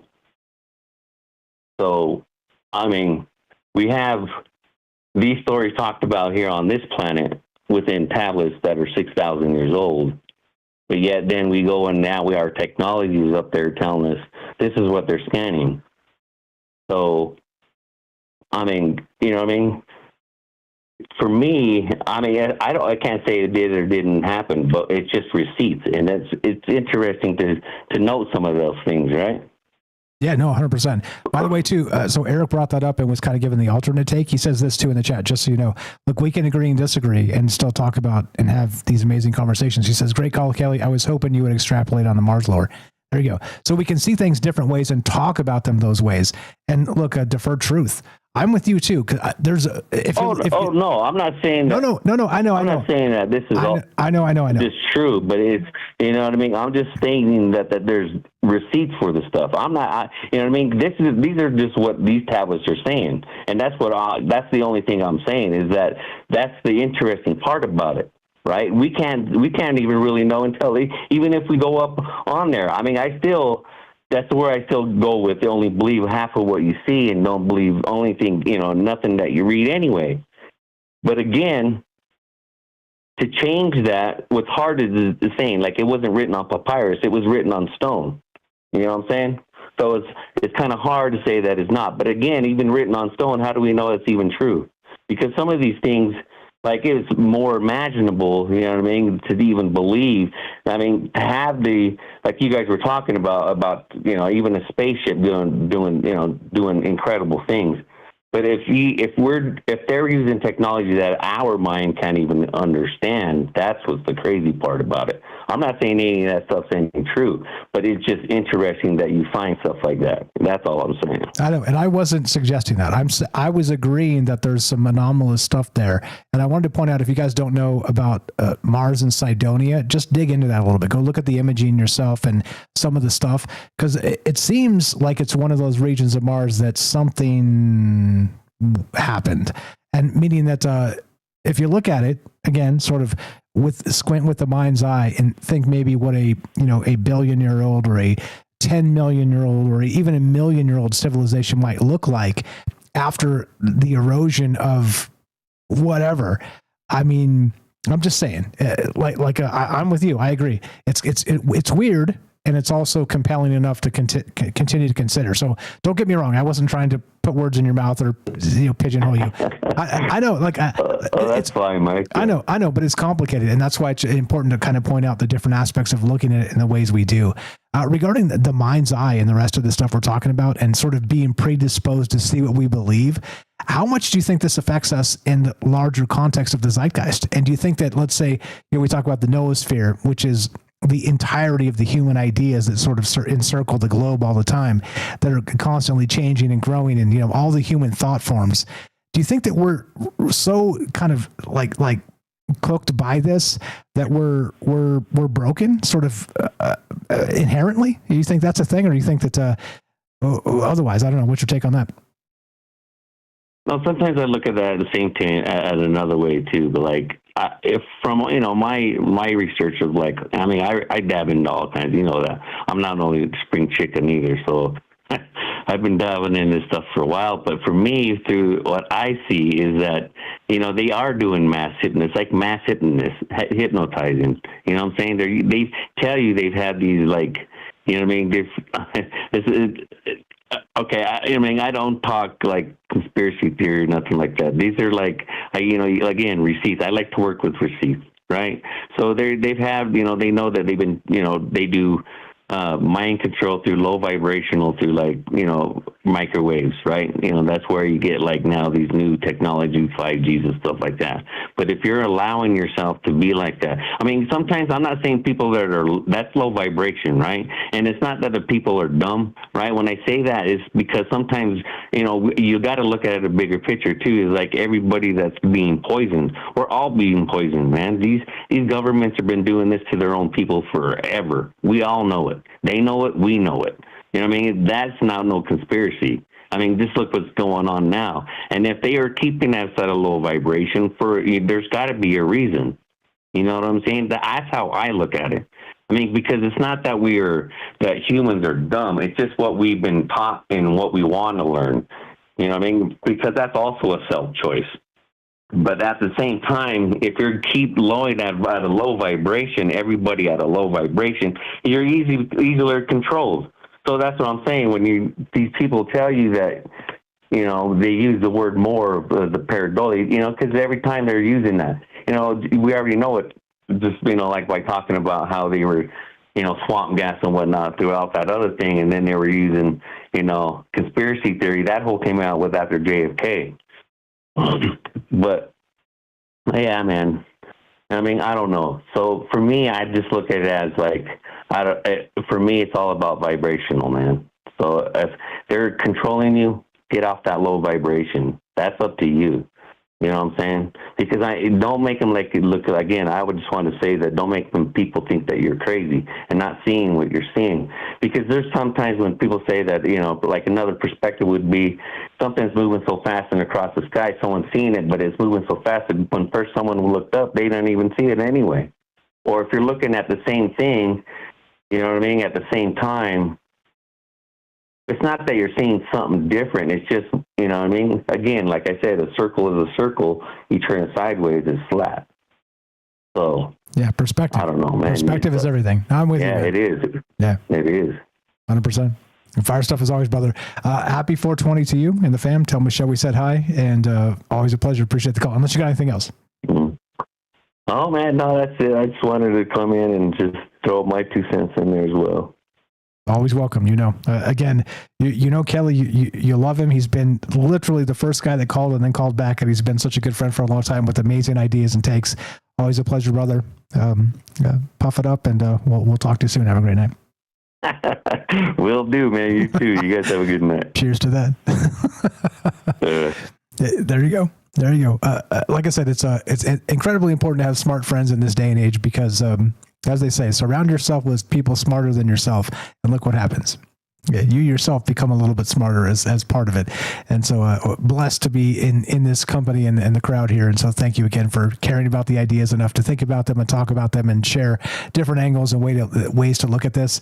That's the whole point. That's literally the whole point of this, is to consider things that we haven't considered yet and talk about them together, or things we have and share a perspective of it. So we're out of time here. We got Kramos with the hand up, so we'll go to Kramos. We're talking rethinking vision here. The brain sees what it wants to see. And of course, there's a lot of ways to consider it, as we talked about. And that's the whole point. So let's go to Kramos real quick. If you can, my friend, please keep it short because it's the end of the night. And also, I have to work in the morning and edit the podcast and all stuff. Kramos in Chile. What's up, brother? Welcome to the joint. How are you, sir? Go right ahead. Hello. Can you hear me? Yes, sir. Loud and clear. Go right ahead. Hey, how are you, Michael? Pretty good. How are you, my man?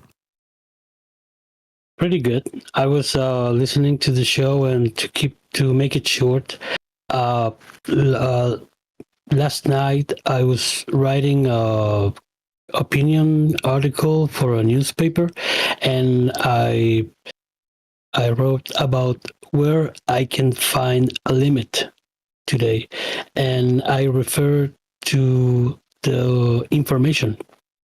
I think information has no limit today, and bad information, misinformation, dangerous, dark information has no limit because it spreads so easily.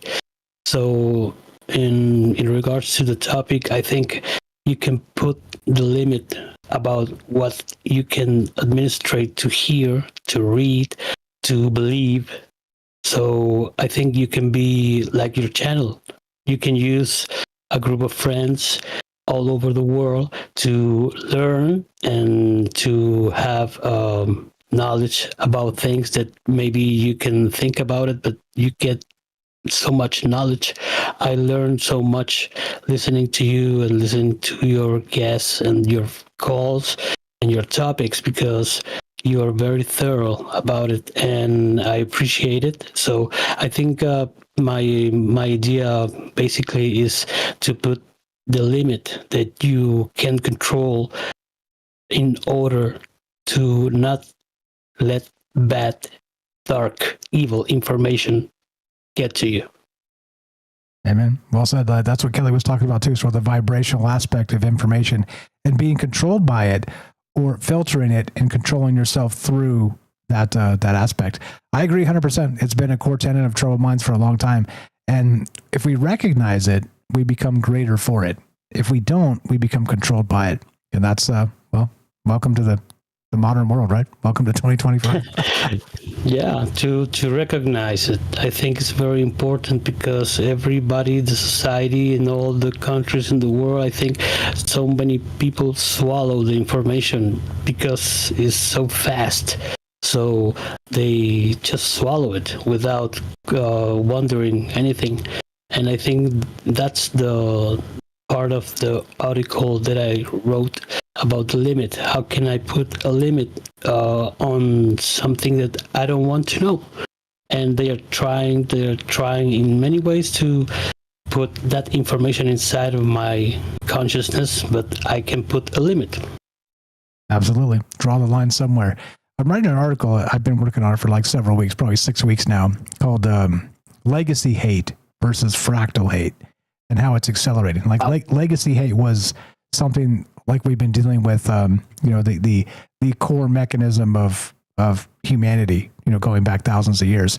But fractal hate is scientifically dividing by every aspect humans hold dear in their identities. So it's a weird thing. And how do you sort of draw that line and recognize when you're being manipulated? It's weird. It's a weird idea. It's a weird concept. And yeah, maybe that's a Troubled Mind show coming to you. But I mean, there's some things we need to pay attention to, and it's very important. And look, if you think this is just a crazy conspiracy show or whatever, that's cool. I really don't care. I know you don't, but I mean, whoever's out there and you're like, oh, whatever. No, hold on. There's a lot of things happening in Bernays style that have been accelerated since, he wrote those books back in the day, and we're dealing with it. And we have to be able to parse it and realize what's happening to us if we're able to combat it in any particular way. Fire stuff, brother. Let's wrap this up. Final thought? No, I'm impressed of the concept. First time I hear about fractal.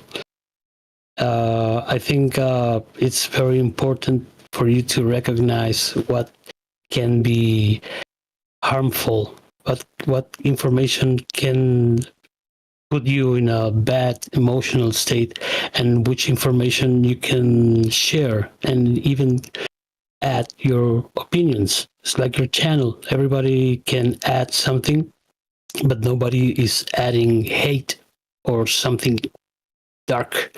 So I think I'm very interested in that topic. I appreciate and I wish you the best week for you and your family and for everybody in the channels. And you, sir, appreciate it very much. Happy Easter to you. Happy 420. Whatever did you celebrate? Always a pleasure. Thanks for the call, and you have a great night. Thank you very much. Happy Easter for you too. Thank you. And you. Kramos. Before I tell you about Kramos, I forgot to tell you about Herschel. Sorry about that. He was ended at the break. TroubledMinds.org/friends. Scroll down a little bit. Follow Herschel, who called us earlier, and I forgot to tell you. Visit the link there. He's got the sexiest link tree in all the land. And there it is. He's got a podcast called Easytopian, and he's a prolific writer. Got tons of books you can buy. Please go check it out. Help our friends. That's exactly the point of this. Sorry, Herschel, I delayed that. My mind goes 20 places in the breaks. But yeah, tradesman, traveler, guardian of my skull, consciousness is the ultimate value. Please go help Herschel. Go buy his books. Go listen to his podcast called Easytopian, and his radio show. He's on the network with us as well. And please help our friends. That's what it's all about. And while you're down there, by the way, TroubledMinds.org/friends. Scroll down a little bit, alphabetical. It says Kramos here. Go check out his YouTube channel as well. Completely free to check out. Please do that. Let's help each other grow. Like I said, we don't have to compete. We can collaborate and recognize what sort of lovely things happen when you sort of break down that barrier, and even defer truth as part of a conversation. Look, I'm not perfect. Everybody knows this, especially me. However, with a certain vibe and energy and that frequency that Kelly was talking about, it doesn't really matter if we agree or not. You kind of throw some stuff into the, some mix into the brew here, and then suddenly we have something magical, as I always say, greater than the sum of our parts. And so thanks for, again, staying up late. Thanks for being part of this. Thanks for caring about these conversations. Thanks for dealing with my imperfections and my ums and my ahs or whatever. My fractured narratives when I can't think of a next thing to say. I don't know. Look, that's what it's all about. It's about being human in the end. That's really what it's about. And that's why I'm here every night or, every other night or whatever, talking about this stuff, because it's not just important to me. I know it's important to you, or else you wouldn't be here. We're nearing 1 million downloads just on the podcast feed. All told, is probably 1.5 million. 7 years of work. It's a lot. It's a lot. However, don't forget, if you dream it and you press forward regardless of roadblocks, some things can happen. You can create something out of nothing. And if you don't believe me, go back and listen to the first episodes. I'm very different than I was then. I've learned a lot from you guys. I've learned a lot from myself, just sort of exercising my demons live here on the air, really. That's wild to think about, but it's the truth. If you want to help Troubled Minds, don't forget, help our friends. troubledminds.org/friends. We do not have to step on each other's faces to get to the top. We can collaborate instead. We can help each other. We can say, look, there are many reality tunnels that when they come together, really turn this into something special. That's it. It's as simple as that. You could go the other way, and you could tell people they're stupid and they're wrong and hang up on them and lecture them. But why? Everybody else is doing that. Everybody else is doing that. So why don't we do something else? Happy Easter to all of you. Happy 420. Whatever it is you celebrate. Look, those reality tunnels are all fine by me. And so he is risen indeed, as you know. It's all fine. One way or the other. Thanks for being here and spending your time and energy with us. That's the most important part. And thanks for considering ideas you may not otherwise. If you want to help us directly, just spread the word. Let people know a conversation's happening where we're not going to talk about who to vote for. We're not going to talk about politics directly, maybe some indirect stuff once in a while, but this is not a political narrative. This is an apolitical deprogram. That's what this has always been. Think about it outside of those paradigms, and the human reality tunnel is malleable if you allow it to be. That's that. If you want to help us directly, you know what to do. troubledminds.org/support. There's some things on there. If you sub up on Spreaker, by the way, it's only $5 a month. Many shows spend a bunch of their time telling you, send me money. I've got a day job. I got other things happening. I don't need all that. But if you do appreciate what we do, shout out to Theo. Thanks for the tip over there on Rumble. Right there, Spreaker, Ko-Fi, Buy Me a Coffee, Patreon, the Troubled Fan Shop. You can buy Troubled Minds merch, hats, shirts, sweatshirts, tank tops, whatever. It's all there. Thanks again for staying up late with us and caring about the ideas. As we finish, it goes exactly like this. Be sure, be strong, be true. Thank you for listening. From our Troubled Minds to yours, have a great night.